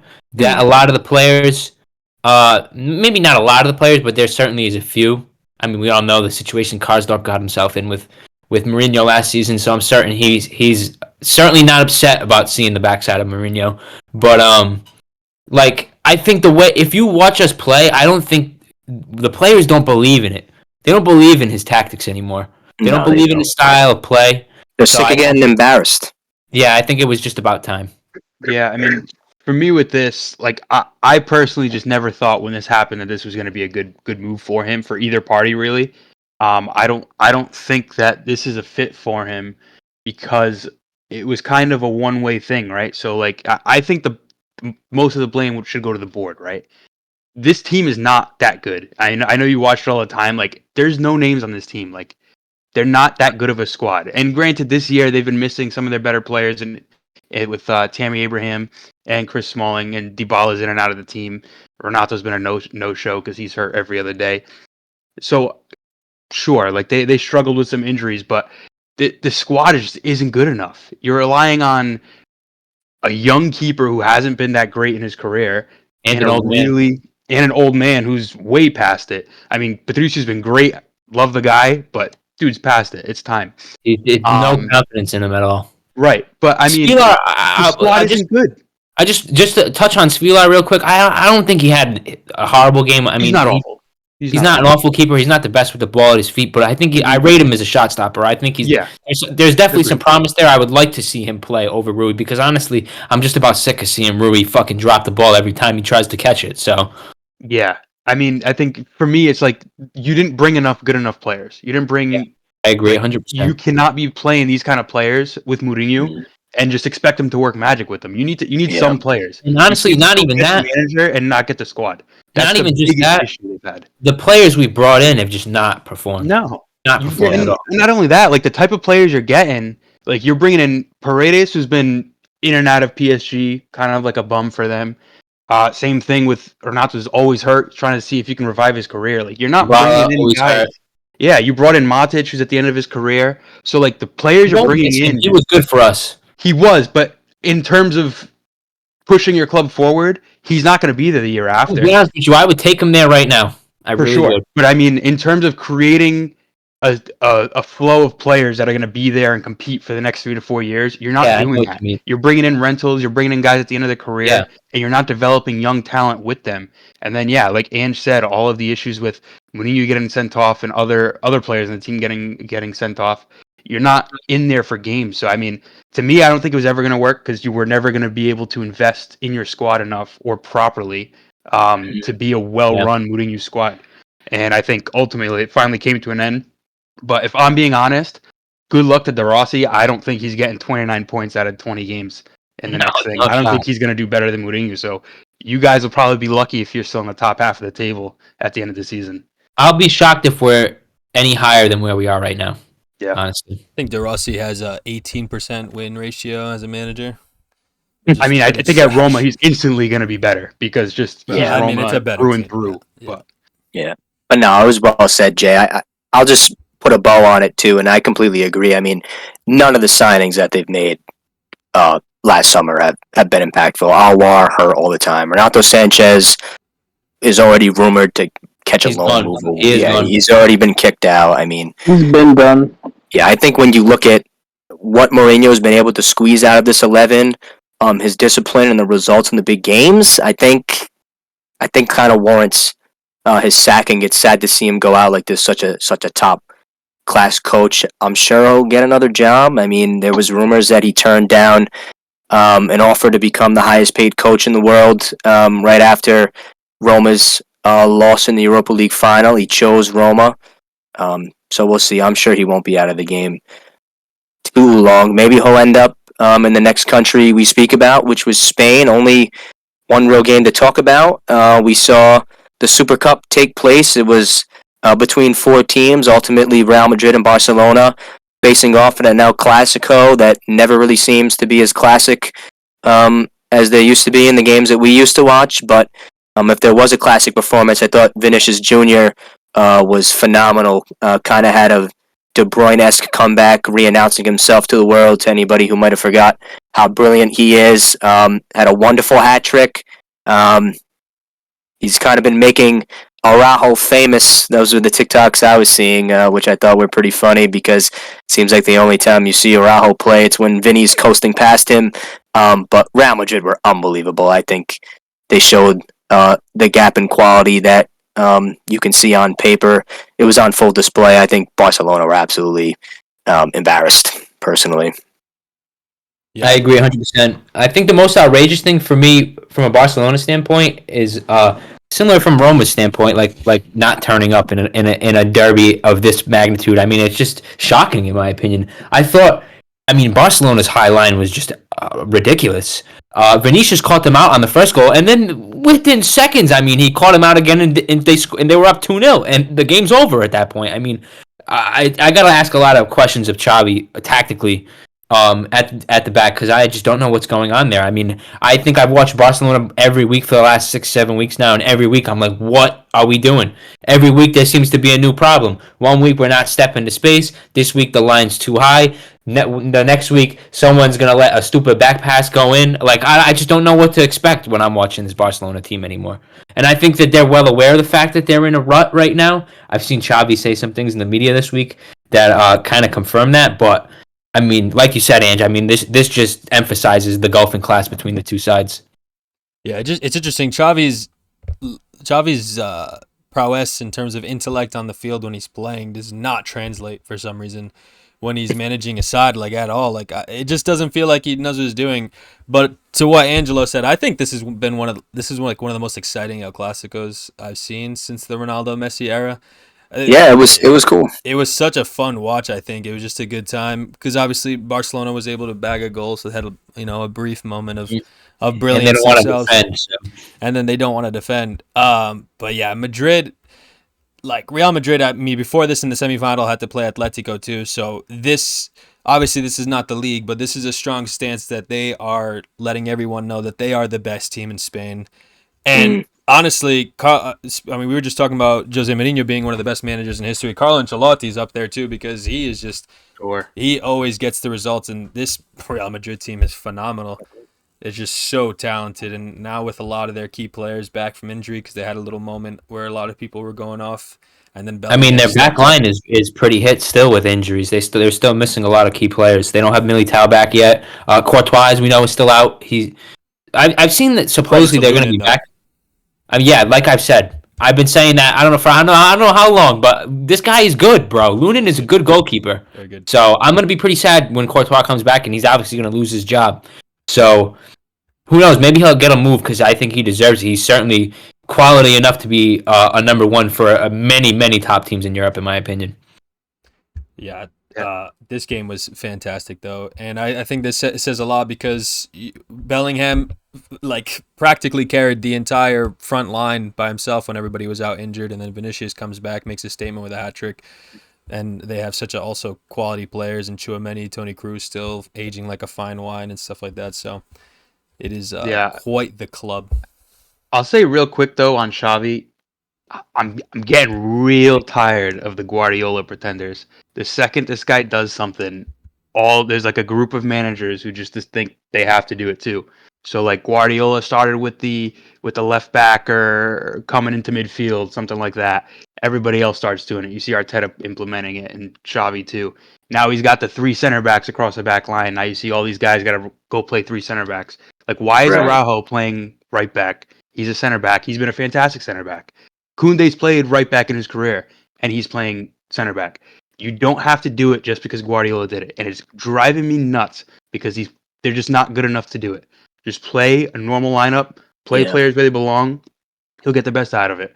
Because I'm not sure if Cancelo's hurt, but he hasn't been playing in a while, and I don't think he even gets into the team if he's healthy because they want to play the 3 center backs, and it's driving me nuts because these managers are. You can't just follow Guardiola and expect it to work just because he got it, because he's a significantly better manager than any of these guys will ever dream to be. Sergio Roberto's even played at right back now, and he's over here playing up the left side. So now he's playing left wing. Like, it makes no sense. It's like overly creative. Can I jump in? Please. Yes. I don't really like how you guys are so critical of Xavi when he won the league last year. I mean, I think can't put all the blame on him. I mean, he has all the same players. They're just playing like shit. I mean, we saw. That is why I'm putting the blame on him. Koundé, Araujo, I don't know. I just feel like you guys are being a little too critical because it's not always the manager, you know. I know, G, you said you want to ask on Xavi, but I mean, nobody's failed to mention that these players are in horrific form, and they have been since the start of the season. Well, yeah, I do agree. I think a lot, like Lewandowski certainly has been terrible form. Rafinha's another one. There's been a couple of bright spots like Joao Felix and Lamine Yamal, but other than that, you're right, they haven't been in the best of form. But Felix is buried. At the same time, I think that them being the same team and having this much of a drop off is kind of testament to Xavi. I think if Xavi is that good of a manager, they should have won the league and then taken this next step. I think they're taking a step backwards right now. Yeah, I mean, I was going to finish. I mean, they got Gundogan to kind of, get some depth in there. And, with Gavi out, I think I was pretty critical of Gavi last season. I didn't really like him that much. But after seeing him kind of go missing for the squad, he's kind of their clock. He's may not be the most skilled player, but he's up and down the pitch all the time. Him and Pedri are really good together. With De Jong last year, we saw a lot, and we saw Roberto too play right back, like Nate said. I mean, the back line was kind of switched around a bunch of times last year, and they played fine. And then it seems like when they switch around this year, it's Araujo played both center back and right back last year. Kunde, like you guys mentioned, played right back, center back. Balde's played left and right. Christensen's played center back. And it's just didn't really lose that many players. So Yeah. I understand calling on the manager for hoping that they can get the players to rile up, but you guys know how I feel about backing the manager. If the players are going to play like shit, I mean, how can Yeah. you just keep blaming the manager over and over again? So I think for me with Xavi, like last season, I think he came in, found what works for his players. We're going to be back to Barca. We're going to do all this stuff, and I'm going to put my players in a position to succeed. Where I think this year he's not following the same thing. I think he's trying to make more of a name for himself, create his own philosophy, and kind of, this is what I say. We're going to make this work, rather than play to everyone's strengths. And I think a lot of managers do that, and they overcomplicate it. When honestly, like this team was great. You have fantastic players in this team. Put them in a position to succeed. Don't try to reinvent the wheel. And I think that's what he's been doing. I'm like, you have João Felix has been playing out of his mind for some of these games that he's been playing here for Barca, and he rarely gets a start coming off the bench. They don't want him next year. When he comes in there, guy's a Barca player. Like that's if you think of a Barca player and you wanted somebody to kind of come in after that generation where Xavi and Iniesta, Messi are all in there. João Felix fits the mold of that type of player. So, I mean, I don't know. I mean, that's definitely some Benfica bias in there too, but I don't think he's doing what he could do to put them in a position to succeed. I think he's kind of gone astray a bit. Go ahead.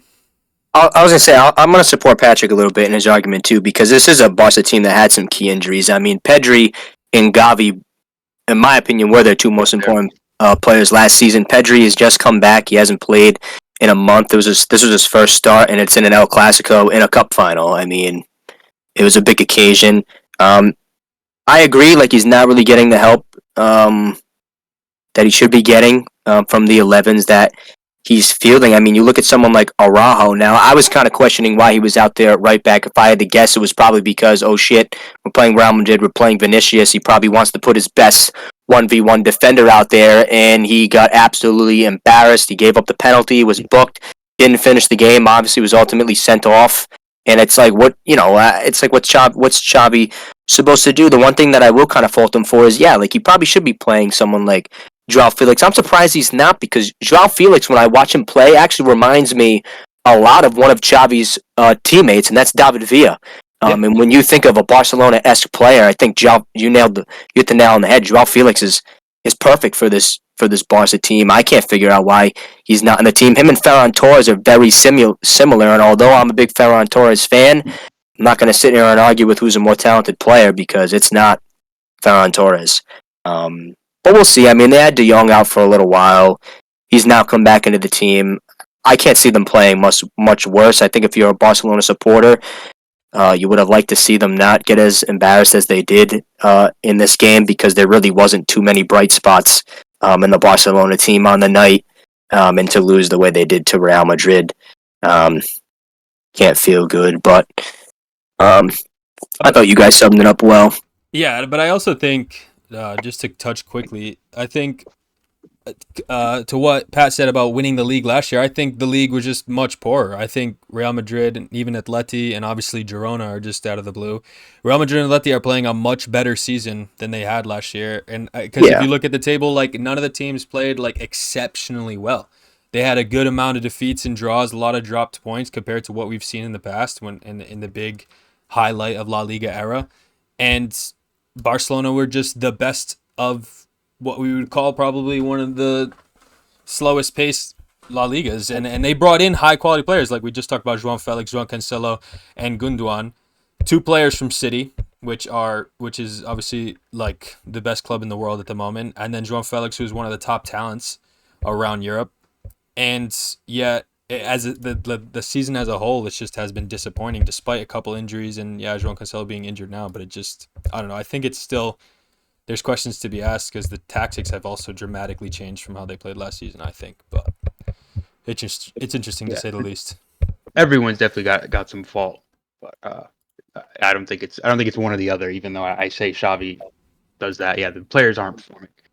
So there's that. You can't put it all on the manager, but I do think there's some blame from him that can easily fix the other problem too. if you put players in a better position to succeed, then they might play a little bit better.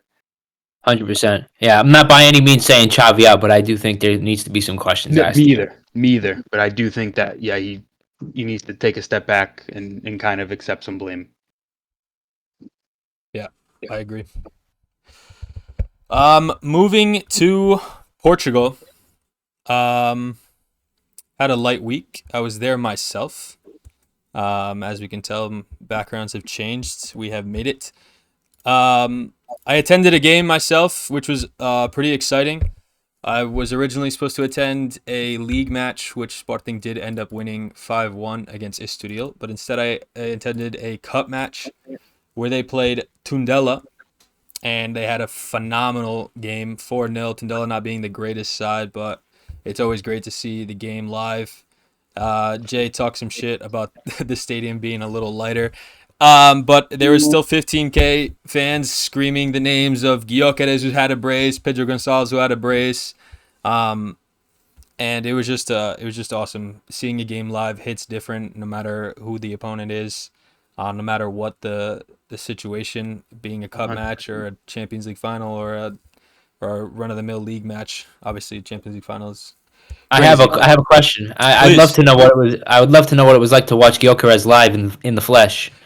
He's just built different, dude. Like you see it on TV, he does the muscle, but like even the moments that the camera is focused on the ball and he's off the ball, he's digging a shoulder in, all very clean but very physical. He's muscling. He's making sure those center backs, and there was 3 of them in that Tundela back line, they knew he was there, all 3 of them at the same time. He's an absolute unit. I know we mentioned the Chelsea rumors earlier.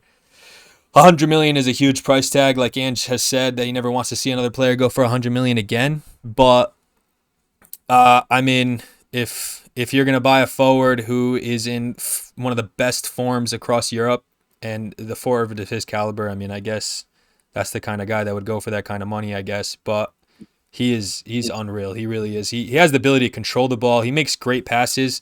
It's funny enough because in a recent interview, Ruben Amini was asked by a reporter, which is absolutely silly, but he asked him, "Oh, it's been 2 league games since Gyökeres has scored. Are you worried about him like slowing down?" And in one of those 2 league games, he had 4 assists. It's like just not even funny.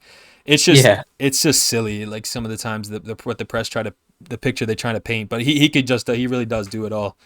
I think for Sporting he's up at like 20 goals or something, and another handful of assists. He's just unreal.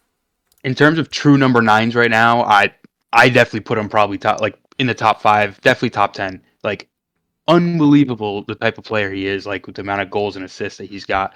Granted, Portuguese league, it's a little bit tougher, but the way he plays is crazy. Because I mean, like he plays like he's like that older forward. You don't really get much around anymore, like a Kane, Lewandowski, that mold of player.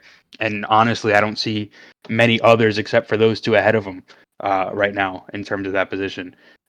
So that's just me. But yeah, you guys are in a good run because apart from that cup game, you guys still won your other 2 league games, 5-1 and 3-0. So I mean, you guys are on a good run. You guys are looking good. You're back up at the top of the table. So yeah, you guys are definitely on a good run right now.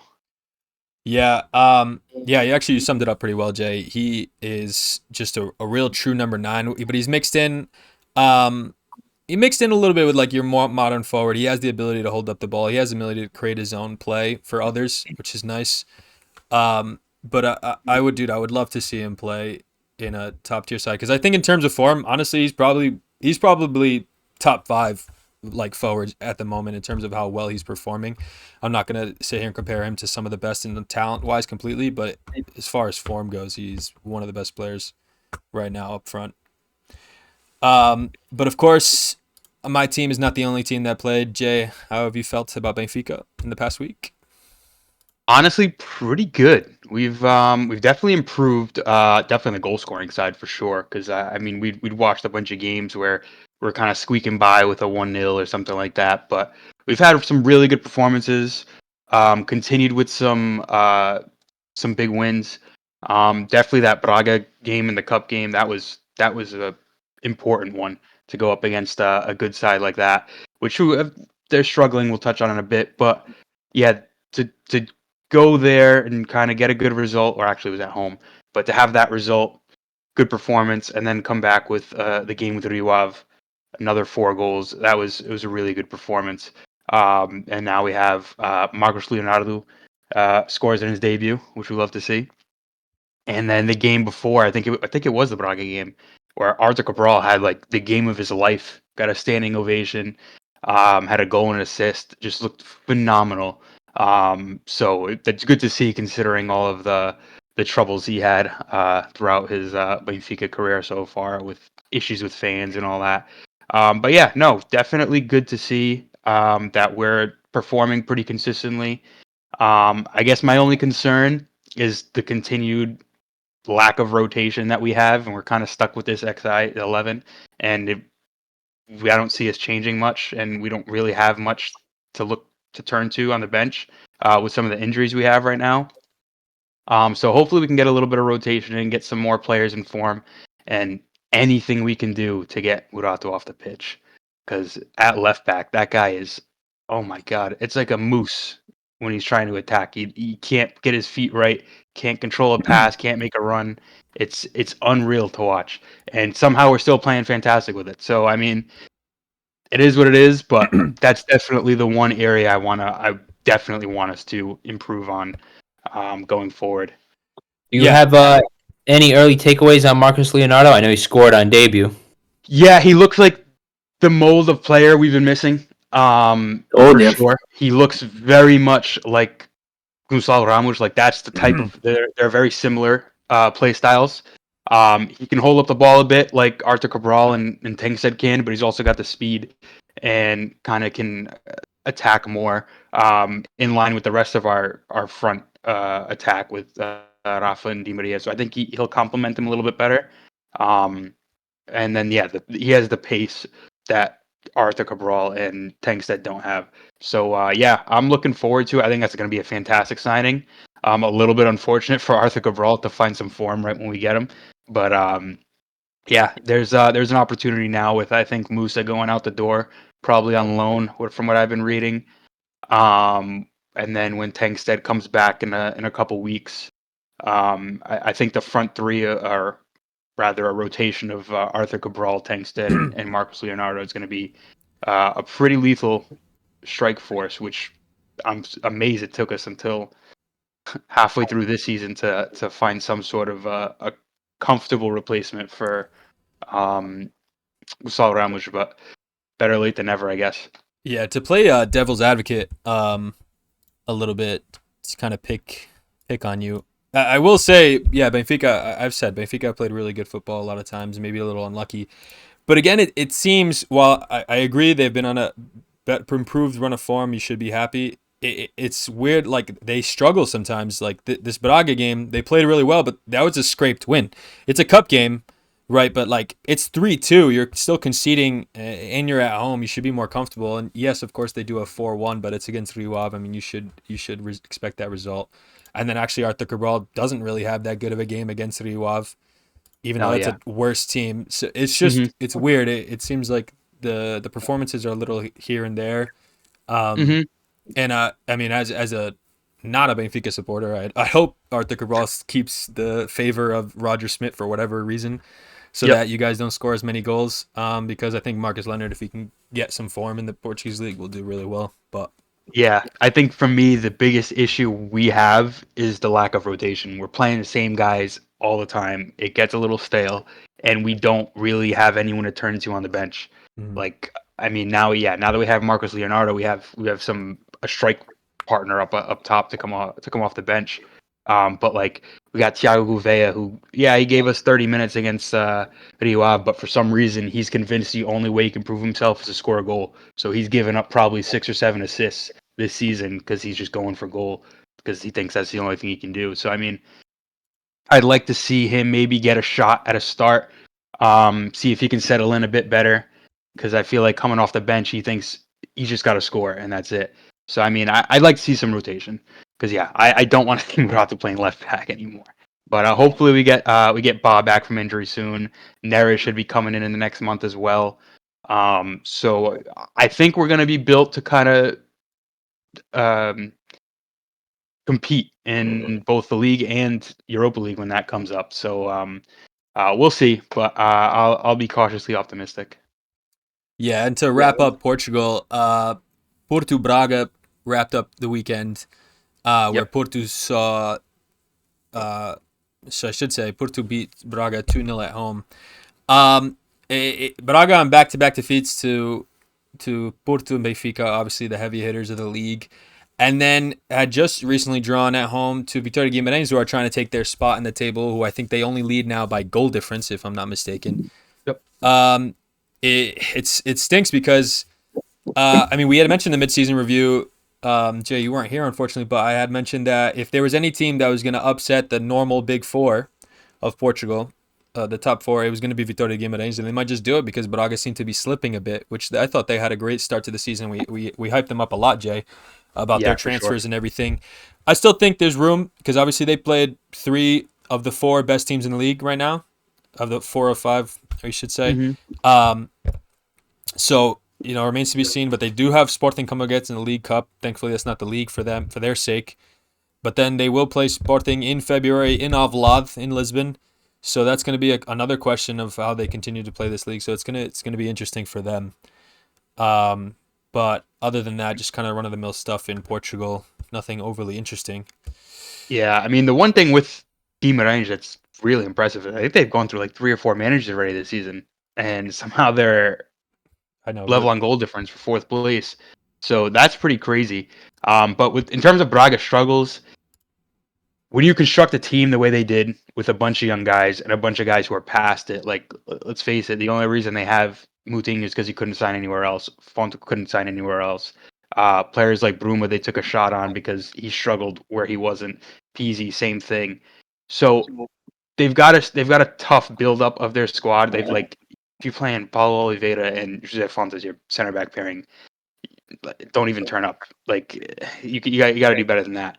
But I'm definitely not losing hope on them. They're definitely a team that can catch some good form. Keep taking advantage of some of their youth players. They lost Bonza, who's their top goal scorer at international duty. Niakate's also started pretty much every game at center back for them. So cut out some mistakes, and I think they'll still be right up there. So definitely disappointing for them, considering the monetary investment they've made this year to really only be 4th, behind 5 points behind Porto and level with 5th place. It's definitely demoralizing, but Yeah, it's not an I'm not too worried. It's not an easy top 3 to break through, even though they've done it a couple times. Usually at the Mhm. expense of whatever big 3 club is performing the worst that season. But it is Yeah, what and it I is. think there's an opportunity because Porto hasn't been that good either, so they'll Right. probably kick in themselves.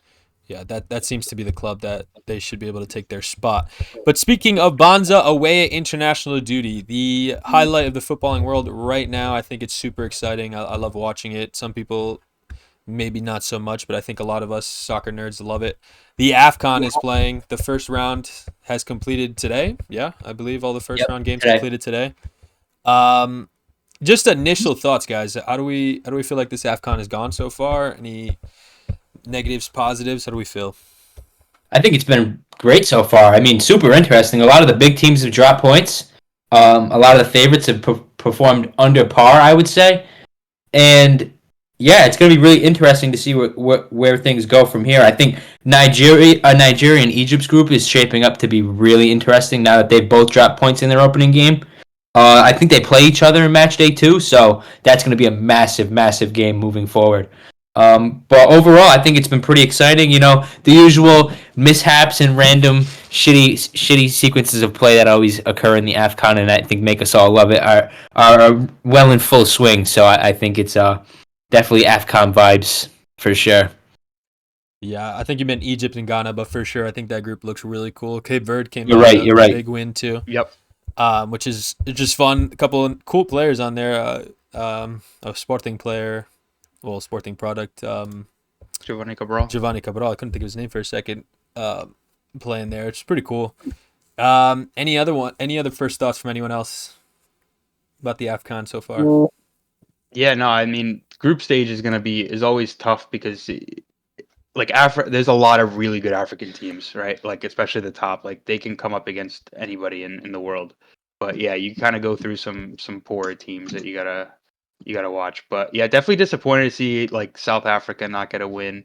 Um, and Ghana seems like they're gonna struggle in that group because if Cape Verde's already got 3 points, you expect Egypt to do well. You kind of worry that they're not going to be able to do much there. But yeah, it's definitely fun to watch, and we'll continue going through the group stage. But definitely looking forward to the knockouts when we get there.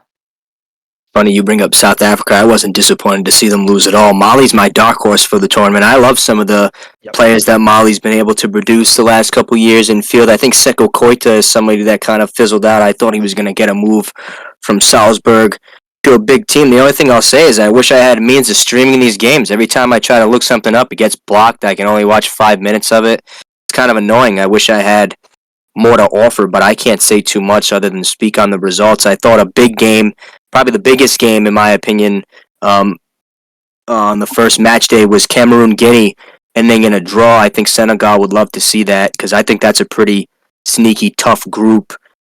Guinea, who are unfortunately without Garassi, who probably would have propelled them to a W against Cameroon, but yeah, I unfortunately don't have too much analysis to offer.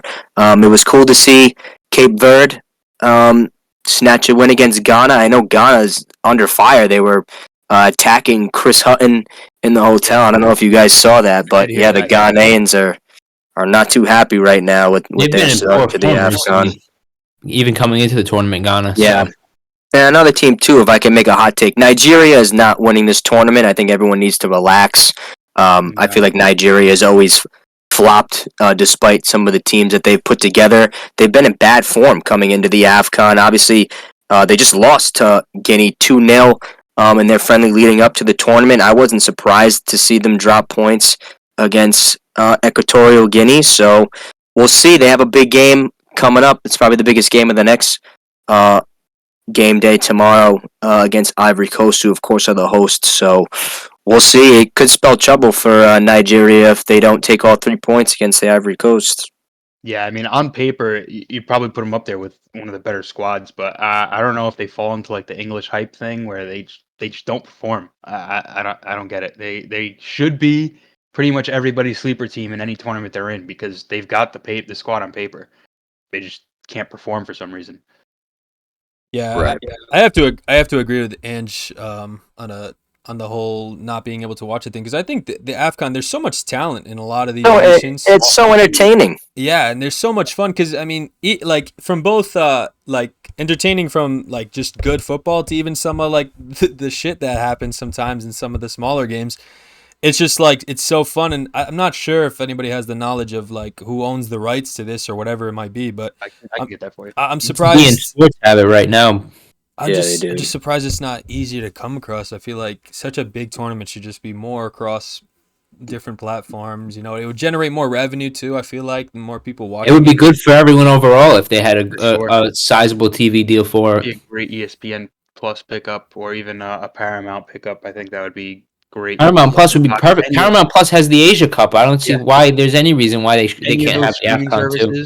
Between ESPN, Paramount, Peacock, I think would have been fantastic for them to get. Not to mention viewers. Not to mention like the timing of the tournament because, like, yeah, we spent the last hour and a half or so talking about different leagues, but like there wasn't actually that many games this weekend. This is a period during the season where it's light. You know what I mean? There's not too much to happen. People would be watching. Yeah. People have the time to watch. You know what I mean? Football fans have the time to watch. There's not so many Premier League games. There's not so many Bundesliga and all that stuff. They're all on their winter break. So you're right because a lot of leagues will implement some sort of break during this time because the tournament's happening. So. Right.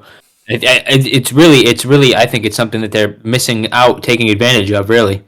Yeah, for sure. And I mean, we've seen a lot of like Samuel Eto'o like hype up why an African nation can't win the World Cup and all that stuff, and sometimes people make memes of it, but there's a lot of talent in these games.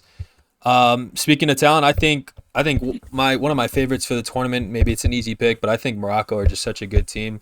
They had such a good first game. I know it was against Tanzania, but they just have so much talent that I don't even think is always like is not even on some of the biggest teams in the world, but they just play so well. and they had like Amin Adli, Leverkusen, Yusuf Nesiri is just for some reason every time he puts on that Morocco shirt just bangs a goal at least, and then of course Ashraf Hakimi, and then one of my favorite players for them who plays for Marseille is Unahi. He's just a fantastic midfielder. He creates, he can win balls. He's just such a good player. Anyone else have any hot, takes on who the favorites are? I know you mentioned a dark horse in Mali, Ange, but anyone else? I really like your Morocco shout. They were my pick as well. I think out of all the teams I've seen so far playing the AFCON, Morocco looks the most like a team. They look the most together and the most organized. I think some of the other bigger nations like Nigeria, and Ghana too as well. They look a lot like individuals when they play.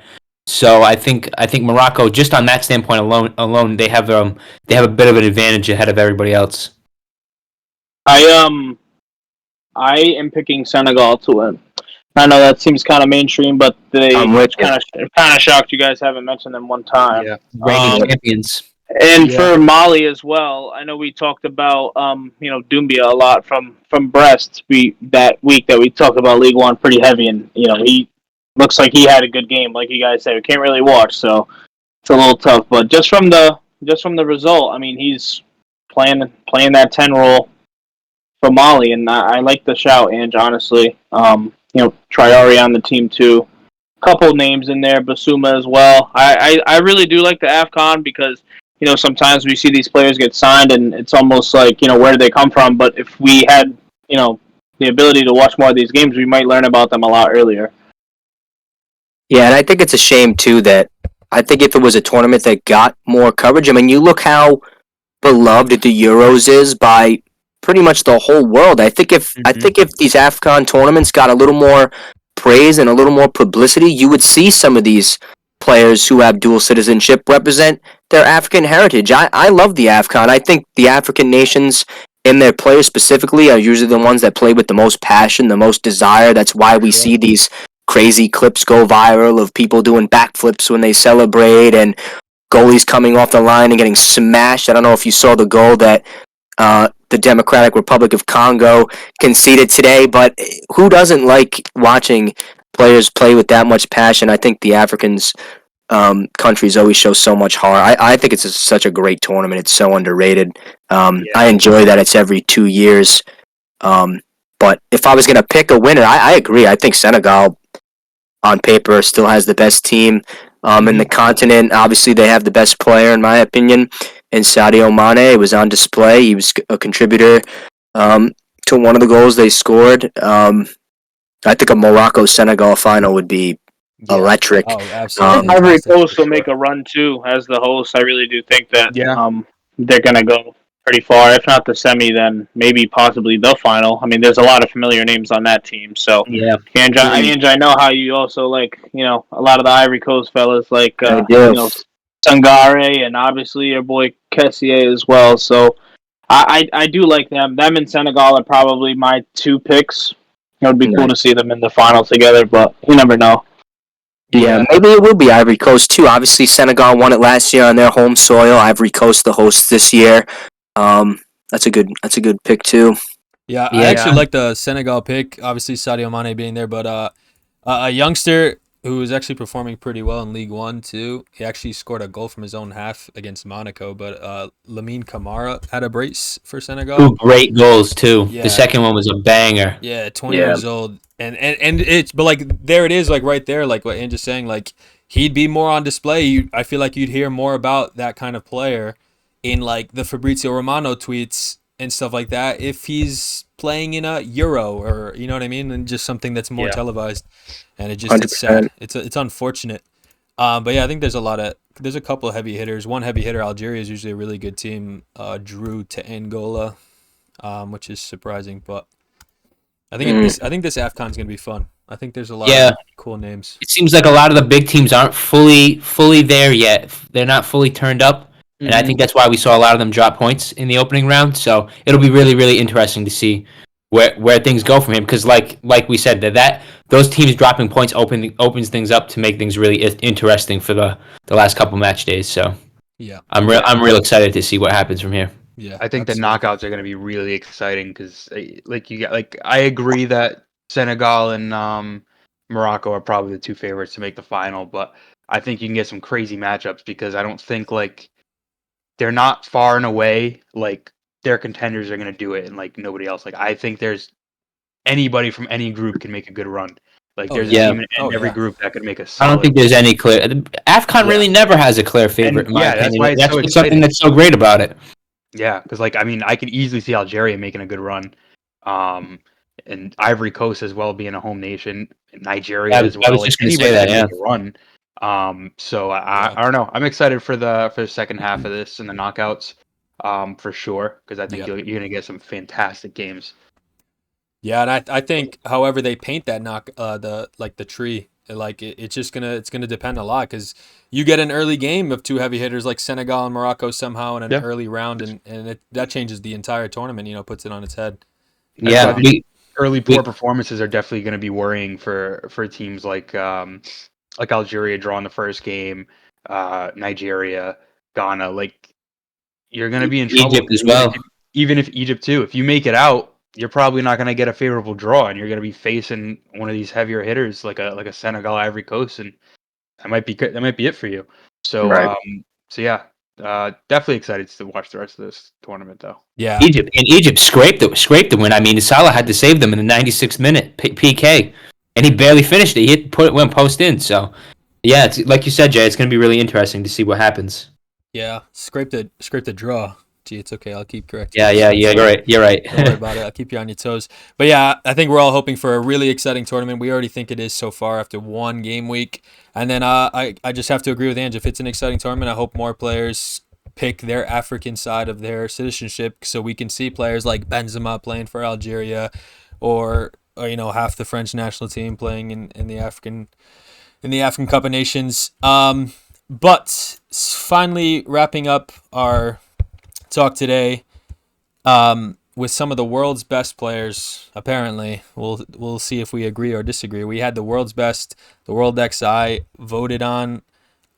Just like straight up initial thoughts on how this went. I want to go first because Rodri should be in this team, and I don't care if you guys disagree with me or not. He should be here over at least John Stones. Absolutely. Being it over What? Messi. It's insane. Well, I only said John Stones because of the CDM-ish role that they have I him know. kind of listed in. But even Bernardo Silva, I think Rodri should be there over him. I agree. But I just wanted to get that all first. I'll let you guys go, and then I'll jump in after. But I'm going to make a hot take here. I think one of the players that you could replace for Rodri might be Bellingham, because really, if we're going to talk about for the whole season, Bellingham has only been like top level since he joined Madrid. I mean, I know he was great at Dortmund, but I wouldn't have classed him in the world. I would not have classed him in the World 11 in July. I don't think anybody would have. I think that's fair. It was probably like a prisoner of the moment type addition to the team. Yeah, Patrick made the point that I was going to make. I think Rodri should be in the team. I do think Messi shouldn't be in the team. I know that was kind of doing the rounds on Twitter. But off the top of my head, I wish I had thought about it more, because now I'm trying to think of a player that I think should be in it. But I mean, Yeah, so not to bring up any biases for our two Portuguese league brothers here, but I mean, Ronaldo led the entire world in scoring. yeah, with well, a I number think of assists as well. I understand the Saudi Arabia stuff, but yeah. no, that is whose name was being called to be in the team, and I know it's a classic. It kind of becomes susceptible to that classic Messi Ronaldo debate, but no, I don't think. I think Messi would have. I think Ronaldo's inclusion in the team would have been far less shocking than seeing Lionel Messi's name in the team, because I mean he hasn't really done anything. Like, all right, yeah, he won the World Cup He won the World Cup in 2022. a year ago. Yeah. He scored one MLS goal. Like, I mean, like again, I've given up on the Ronaldo bandwagon, kind of like defending him to no end, because yeah, he's fallen off. He's not as good as he used to be. I'm not gonna go and argue that stuff. But to be the leading goal scorer, granted in a lower level league, to be the leading goal scorer in the world Right. at that age, and to still be pretty much just not even included, and then having Messi win Player of the Year for just winning a World Cup over 12 months ago, and scoring one MLS goal and going to an even worse level league, in my opinion. Yeah. And Yeah. all he did was play in the U.S. Open Cup, and that's where he had his success. His team finished outside the playoffs. They were not good.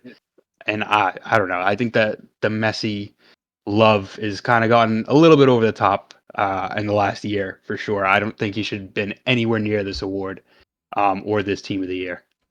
I'm going to throw a name out there that I kind of want to just hear what you guys think, really. Harry Kane, do you guys think he could get in this team over Messi? See, now it's funny you just said that because the two players that I also just thought of, one of them was Harry Kane, but the one that I elected that I probably would have picked instead of Messi was somebody who we just brought up in the AFCON, and that was Victor Osimhen. I mean, the way he propelled Napoli to win the Scudetto last season, he himself had, I think, the same amount of goals as Kane, and I know it's not just a numbers, or it shouldn't be just a numbers driven selection, but I thought Osimhen was the best number 9 last season for a number of weeks. I mean, obviously they didn't get the job done in their Champions League campaign, but they did win a Scudetto. I wouldn't have mind seeing Victor Osimhen's name on the team sheet instead of Messi, but Kane was a good shout too. Those were the two forwards if I had to think of replacing him with a forward. I don't like that now. We're in this mindset of like making it a 3-back. Like, where's the love for the fullbacks? You know, I mean, come on. Fullback. I mean, There's no I hate that. fullbacks in the team at all. It's a 3-3-4. Nobody plays a 3-3-4 in fucking real life. It's just not. It's a fake formation. That's the saddest part about it. Yeah. They've made that up to put Messi in the team because right. The front three should be Vinny, Haaland, and Mbappe, and that's it. Right. Yeah. And it's just and crazy. that was the best front three of last year, and Right. that's not even a conversation. There's no argument there either. And it probably should be Rodri's name of any other player that isn't in the team that replaces Messi. Like, just go with 4 midfielders. I mean, when has a team ever lined up in a 3-3-4? Pep doesn't even do that. Yeah. No, Right. he attacks that way, but Yeah. that's not the lineup. I don't I'm know. disappointed in that setup. And not even just the World 11 either. I mean, you get to the Men's Best Award, and Messi takes that home too. And it's like, for what exactly? And it's not even so much like I get it. Any argument I make about that's anti-Messi is going to be like, oh well, you're just pro Ronaldo, and it's not even that because like we mentioned, Ronaldo is the top goal scorer of the year, but it is what it is. He doesn't make it because it's more than just the numbers, and Messi didn't even have the numbers or anything else for that matter. Oh, no, He's obviously. Like him and Ronaldo were just undebate. Like, you can't even argue they're the two best players that have ever played the sport. We've been blessed to watch them both. Me and Jay and Pat blessed enough to be supporters of the nation he played for. And it's like, but we can like end that argument and just appreciate what we have now. And like Erling Haaland achieved more than like and like a lot of other players even hope to do in their whole career, and he did it in one season. He was a phenom this season. He won everything you could hope to win, and and not to mention be one of the top goal scorers as well, and like put some of the weight on his back. And it's just crazy to me he didn't win men's best or even like KDB. I guess I don't know. Yeah. So real quick, I'm looking at this. The way it was decided was the 19th of December 2022 to August 2023. Just to conveniently include the World Cup final. Yeah, I mean, if you want to include the World Cup, fine, but include the rest of this year, like the rest of 2023. Why stop before the season started? Did you guys see that the voting was actually a tie between Messi and Haaland, and it was the tiebreaker was broken because Messi had been voted on by more team captains than Haaland, so he got the award. Unreal. That's just stupid, in my opinion. The other thing I think that's really stupid. I'm gonna toss it to you too, actually, Pat, in a second. I just wanted to make one more point because I had a question to ask you. I just wanted to go off on the calendar thing. Like, it's even less of a reason for Jude to be in there because he wasn't a world beater in that Dortmund team, especially if it ends at August. He was still a Dortmund player in August. Yeah, I mean, he hadn't made one appearance yet for Real Madrid yet. That's we find him in his team. As a Real Madrid player. Yeah, like, he wasn't even a Madrid player, dude. Like, what are we doing? What were you gonna say? What were you gonna say, Pat? I was just gonna jump in and talk about the date. I was Yeah. going to agree with Jason and say, conveniently, it included the World Cup final. That was the day. Yeah. Okay, but even on that day, Messi wasn't the best player on the pitch, and Mbappe scored a hat No, trick. yeah, he was. Exactly. Jason, look up when the last voting segment ended. Did it end on December 18th, 2022? Or was there an overlap? Now I want to know. Now I want to see this. While you look for that, though, Yeah, the Mike. question I wanted to ask Patrick was, now you obviously stated that you thought Rodri should have been in the team, maybe Ronaldo as well. Is it one of those two players that you would elect if you were going to replace Messi or anyone else in this team?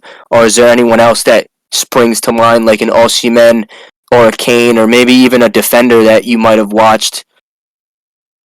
Yeah, so I think Ruben Diaz and Kyle Walker, maybe even. It's a tough question because I think that Bellingham should have been pulled out if we're going off that voting window. Because he was maybe worth $100 million for his performances over the last couple of years, and like for Dortmund, and really spearheading. He can play the 8, 6, and 10. Yeah. Like, you know what I mean. And now you said he wasn't a world beater, but he was pretty dang close, So I would have taken him out. I actually looked at some of the votes, and it looks like De Bruyne got the most votes. Bernardo Silva actually had 13 more votes than Rodri, which is crazy. So I think that I generally would take out Bellingham, and I'm glad Messi won a World Cup. I'm very happy for him and all his fans, but I don't think he even sniffs his team. I think even over Harry Kane, I think Osimhen would be in over Messi, absolutely, because he was legit a world beater last year, and I was actually looking. It looked like he actually came fifth for Player of the Year, which is interesting to see too. It's not really. We don't really get to see too many, African players ever in this team. So for him to be really up there, it's a really joy to see, and it's cool with the AFCON going on too. Hopefully he can, prove the haters wrong, I guess. Right. Yeah, so looking at the 2022 voting, it was from the let's do 8th this. of August 2021 to the 18th of December 2022. Hey, dude. The winner was Messi. Best keeper was Emiliano Martinez, and coach of the year was Lionel Scaloni. So clearly, that was the World Cup award. Yeah. So they gave him his free one, Exactly. Like, Emi Martinez didn't even come close to sniffing the goalkeeper award this year. right, and if we're gonna count the World Cup final, shouldn't we be thinking of the save he made? They won a penalty shootout. There, yeah. Like I don't know. We put Courtois in it, who didn't. What trophies did Courtois win this season? Dude, Right. it's unreal. Granted, if you're going to August, that's before he tore his ACL after that. I'm assuming so. Don't get me wrong. 6 months. I'm not arguing with this Courtois pick at all. In my opinion, he is the number one goalkeeper in the world, regardless of the fact that he's not playing or not. But if we're gonna go off this argument of the dates, it's got to be Ederson. It has to be. But Ederson wins the best goalkeeper. Right. That's right. That's right. They associated. But I will say, is the FIFA Pro XI associated the same award? Am I confusing the two? Yeah, I think they're do it the same way. How do you give the best goalkeeper and then make the world 11? Right, like that's what I'm fucking saying here. How does Ederson win the best goalkeeper, but he's not in the world 11? These awards shows are a joke. The math doesn't add up here. And it was August 21 to December 22, right, Jay? Mm-hmm. So how do you do an 18-month So it took the entire season award? and a half, and then this year is only half the season. They gave a season and a half to include the World Cup, and then half a season. So crazy, dude. It's like, dude, listen, Ronaldo fanboy bias aside, whatever. Like, if you look at an award, manipulate the dates that the award is given off of 2 years in a row to include a tournament twice to then hand the FIFA Men's Best to the same player. What else can you even say at that? You know what I mean? Like, what else are you? Yeah. You're just making it a joke. You're ruining like the integrity. If there even is any integrity left, obviously we have so many questions about FIFA corruption, all that bullshit. But if there's any integrity left in this sport, like, what are we doing? Yeah. So funny enough, the goalkeeper thing happened last year too, because Courtois made the World 11, and Emiliano Martinez won. I was gonna bring that up. So strange. Like, what's going on here? And if we're going to be completely honest here, I don't even think Ederson was the best goalie. He's not. If we're going to be really, really honest here. And I think City got plenty of representation, so it's not like you needed it for more City representation. Oh, because you have a full it's back all line around. and pretty much the midfield. So crazy. Makes no sense. I got a little bit of a common sense point to make. I mean, I don't even really think Kyle Walker, John Stones, or Ruben Diaz are the best defenders, right? But they're most winningest, so they put him in there. And then the most winningest player, literally of the year, doesn't sniff the award because they vote Messi on the one World Cup final. Yeah, and I mean, if you're gonna for Julian Alvarez, I was just gonna say that if you were gonna talk about winning, it should be Julian Alvarez. FIFA. I actually wanted to bring up the reason why these Manchester City players are in the team. Let's see if I can spin this point to be a good one. Now, obviously, Man City do a treble, historic achievement. Hasn't been done in a while. The biggest game in club football competition, in my opinion, is the Champions League. I'm a little disheartened. I can't believe I'm going to stick up for this team that there's no Inter players in this team. There's a couple Inter players that had incredible seasons. I know Inter didn't win the Scudetto, but to go to a Champions League final and lose on a shot that goes in deflected off a player that, if his name was on this team sheet instead of Jude Bellingham and Hakan Çalhanoğlu, I wouldn't be too upset at that. And honestly, this might be a hot take, but if Onana's name was the goalkeeper in this team, I'm sorry, I wouldn't be that surprised. I mean, he kept a ton of clean sheets. He was an anchor for Inter last season. There's a reason why United paid the fee to pry him out of Inter's team after only playing one season rather. I mean, they made it to the biggest game that they could have made it to all season. I think they won the Coppa Italia as well. So I don't know. I just think, I mean, it's kind of stupid that if you lose, it discredits what you do. I think the defender that should have made this team from Inter is Acerbi. Acerbi was unreal in the Champions League last year. He was a rock. If Lautaro's not in the next one, I don't care about these awards ever again, personally.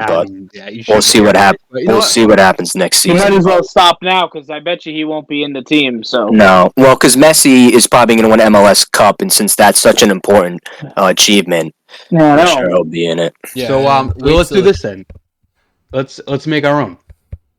Who do we think? Let's make our real 11 right now. Oh my God, we'll be here forever. Let's do it right now. No, we can do it. Because I think we're gonna fly through this because I think there's a lot of consensus in most of this. Ederson in goal, probably. You're gonna keep are we Ederson? doing? Wait, quickly. Are we gonna do the same window of time, or are we gonna do the year of 2023? Well, let's do the same window of time. Same window of time. Okay, just so we're okay. All right, cool. So then, second half of the year. I'm gonna be completely honest with you. I might put Onana. I like Onana for the goalkeeper. Second half of the year, last year, I'll put Onana. I like Onana a lot, actually. Now that you say that, yeah. Thinking about it, bro. He was by far and away the most impressive goalkeeper last season. I tried to say this on one of the last podcasts. I mean, I tried to kind of defend Onana because, with the rough start, I do get it. The problem is he had the interview where he said, how does one of the best goalies in the Champions League last year go from the worst goalkeeper in Europe? I'm telling you, dude, it's not fair. I try to defend the form, and I get it. I do get it, and obviously not as a United fan. Obviously, I want to see him do well and all that. But they got to the Champions League final for a reason. Every player on the pitch has to be a great quality, practically. They pick out those weak points in the team in the tournament all the time. So for them to go all the way with him, like you said, Ange, being their anchor, I don't see how Ederson sneaks in over him with the performances that they each had. Because I'm really not a fan of Ederson. I would honestly have Alisson over Ederson, regardless of winning nothing. Me too. I'll be honest with you. I have been very critical of Onana this season, but I think I've been so critical of him because I hold him to a higher standard now because of what I've seen him do for the last season at Inter, and honestly, what I saw him do when he was at Ajax before that. So I think that's probably detrimental to him in a way because, as like I said before, he seems like a very confident, needy goalkeeper and a very emotional goalkeeper. So when things aren't going that way, it emphasizes that for him. So I think that's a great point that you made, Pat. I think there's a reason why, like you said, that he was so good and why Inter was able to do what they were doing last year, and he's certainly a big factor in that. Yeah, and again, if you look at the timetable that this is taking place, like Andre Onana is not a Manchester United goalkeeper in the month of August 2023. He kept 2 clean sheets in the semifinal against my Milan. I know nobody thought that either of those teams were worthy of being there, but I thought Inter played up to the occasion. Courtois didn't even get to a Champions League final. He lost the league with Real Madrid. I just thought it was embarrassing. If Ter Stegen's name was on this list, I wouldn't have been surprised either. Because he kept, I think, was it something like 20 plus clean sheets record last year in La Liga? I mean, come on, guys. Let's be a little less casual, whoever's voting for this shit. But I'm putting Onana in goal. Which is nuts. Let's move to the defenders. Yeah. We staying with the back three? No. Let's go 4. And we're gonna go 2 fullbacks, 2 center backs, right? Love it. I love it. Okay. 4-3-3. So I'm probably good with keeping Kyle Walker and Ruben Diaz, if I'm being honest. No? I think John At Stones center last back? season But where are you playing Walker at center back? Right back. No, I think it should be Dumfries, personally. I agree. Dumfries. right Or Di Lorenzo, low key. Ooh, that's Probably even could be in better. the I team. changed my mind. I like Di Lorenzo. I would take Di Lorenzo. I thought he was the best player in the Serie last season, performance-wise. I agree. I'm not totally I'm not. I'm not against I'm not it. mad, but I mean, I feel like Walker kind of. I don't know. I know, I love Kyle Walker. Personally, I would put. Can we put Walker at left back? I would put Walker at right center back. We can put him at center back. We'll just make I would 4 put Di defenders. Lorenzo right back. Walker right center back. And we snub Ruben Diaz, in my opinion, because John Stones was ridiculous. I last agree. year. I like that, the but- Did he highlight play of the enough City games, defense, though? I think. Yes, he yeah. did. No, John Yeah, he Stones was is great. the highlight of the City defense. He was great. Yeah. Okay. Stones in their left center back. Yeah. Left back is the weak link. There's no left back right now that immediately jumps to mind. Yeah. I That's guess. why they omitted one off the team. Nathan It's- Ake had a good season in that role. Yeah, he wasn't awful.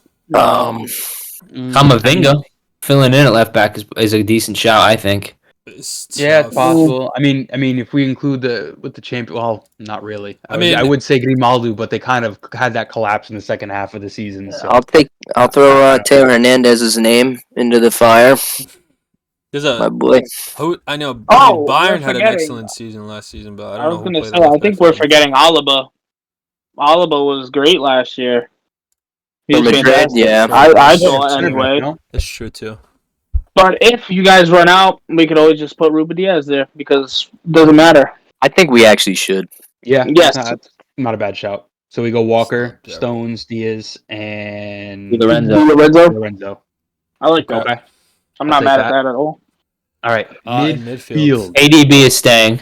ADB and Easy Rodri. shout. And Brozovic. You're welcome. Nah, he sucked last year. No, I put Hakan in there over Brozovic personally. Even Barella could I be think big. just to make it fit, maybe Kvaratskhelia, just to make it fit as an attacking mid in there. Hey, I don't think As a that we midfielder? should be looking at any other players besides De Bruyne, Rodri, and Bernardo Silva. I don't really think it's a competition I'm for not mad at it. midfield. I don't like the Kvara shout. He wasn't as good the second half of the season as he was in the first half. He did do the first half better. Napoli I mean- stick with the City 3 for me. Yeah, I'm fine with that. The only player I'd shed light on it maybe getting in is Barella because I thought he was Inter's best midfielder last season. yeah. Maybe Yeah. argue a Declan Rice, maybe just because with West Ham going up there. But again, you also I had. mean, we're talking about Gundogan. the 3 starting midfielders in a Gundogan treble. played really well too. Last year. This Oh is shit, basically- that's right. I know, but this is basically Busquets, Xavi, and Iniesta. Like, See, but I put love Gundogan- Bernardo, but I think Gundogan in there Gundogan over last Bernardo season. Silva. Yeah, unfortunately, I always think Bernardo gets snubbed, and I would love to see him in it. But I think Gundogan was just a bigger name last season. Even though I don't know, I thought an Inter midfielder deserved to be there, but I guess not. I don't know. My Italians didn't agree with me. I Wow, think I it's would've- it's got to be Rodri, KDB, Gundogan. I think. Yeah, I think it has to be Gundogan. Yeah. Yeah, I Unfortunately. forgot. I actually forgot the season that he had. It should be Gundogan. I don't know. I like Bernardo Yeah, I mean, Silva better. second half of the season, I think Gundogan kind of took over more first half of the season. I think he kind of Not even. I just think he was so Did he consistent sleep and clutch after for the them the World whole Cup? year. Did he fall asleep after the well, World so Cup? he I did don't sign a think so. pre-contract with Barca, so they already knew he was going before the end of the season. So I do think he fell off a bit second half of the season, but I'm good either one. I'm indifferent. I take I Bernardo. mean, Bernardo does get a brace against Madrid in the semis. I mean, I don't know. He's more. I think he's more important to the team. They don't miss him Yeah, I would as agree. much. That's true. That's fair. Just for the time So- frame. Okay, we'll put Bernardo. We'll do Bernardo. Okay. All right, front And then three. The front three, does it change much? Picks itself. I think the front three stays the same. Yeah, it's You're The okay only with- the only with other player, Mbappe, like we said, Haaland, who and has maybe Osimhen over Vinny. Maybe. yeah. I agree. That's probably the only thing you could add in there. Yeah. What Yeah. did Vinny even do Well, last I mean, year? Yeah, I Did think take Mbappe- away did Vinny. Did Mbappe do much? Mbappe scores a hat trick in the World Cup final. Mbappe will put up 55, 60 true, goals we are and just like considering that day, that's- nobody will recognize his numbers Yeah. because he I played know, in that's- League One, but he and that's he shows in France Yeah, like but- for France that he is just him.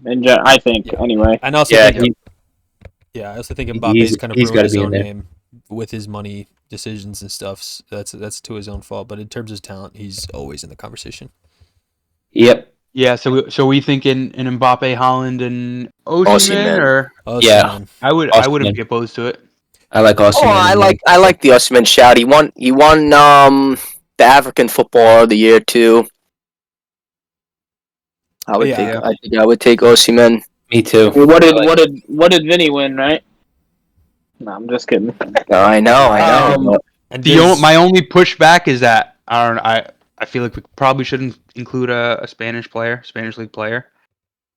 But we've only gone Serie A and pretty much For City. what? Well, Serie A and the Yeah, Premier League yeah, did yeah. dominate all of the major No, competitions. not wrong. Definitely not wrong. Yeah, I don't think. Yeah, I'm good with that selection of that front. That was the thing that was most outrageous to me about the World 11. I mean, there's Italian teams in all of the major finals, and not Yeah, one that was- Italian. That's what I was saying. How flat on its face did that fall? That whole marketing campaign the Serie A was trying to run. The Serie A's back. Well, they lost every final they were in. Napoli are losing all their not best one players. player made the Everybody World sucks. 11. Yeah. Yeah, All right, it's just so I'm good with that. downhill. Yeah, and So we got Pep manages. Yeah, easy. Yeah, wins the Yeah, treble. you win the treble. Yeah, probably. Yeah, it's not So something we've I'm got- super happy with saying, but it just is what it is. Oh, I'm happy with it. So we got Onana net, Di Lorenzo at fullback with Kyle Walker. Then Stones. Ruben Diaz. John Stones. Midfield of KDB, Rodri, and Bernardo Silva. And a front three of Mbappe, Holland, and Victor Osimhen. Victor Osimhen. I think that's I think it's better than significantly the better one World fucking- 11. I think it's the Significantly better. FIFA's got to Better hit than the this one FIFA podcast put out out. because They gotta Yeah, start let us listening pick to next Sons year. of Pitches. Honestly. Shut us out. yeah. They are All right. just that is just disgraceful. Them to put Courtois in that. Like there's three keepers who should go in over him, and I can't fathom them Yeah. sometimes. Yeah. All right. That about wraps it up. Moral of the story is next time you want to know the world's best player and best 11, you come hit up the Sons of Pitches podcast because it's clearly much better a judge than the FIFA Pro organization. But it's been a pleasure talking to everyone. And again, can't wait to see you guys next week. Got a nice full weekend of games we're going to be talking about. So keep on being a son of a pitch.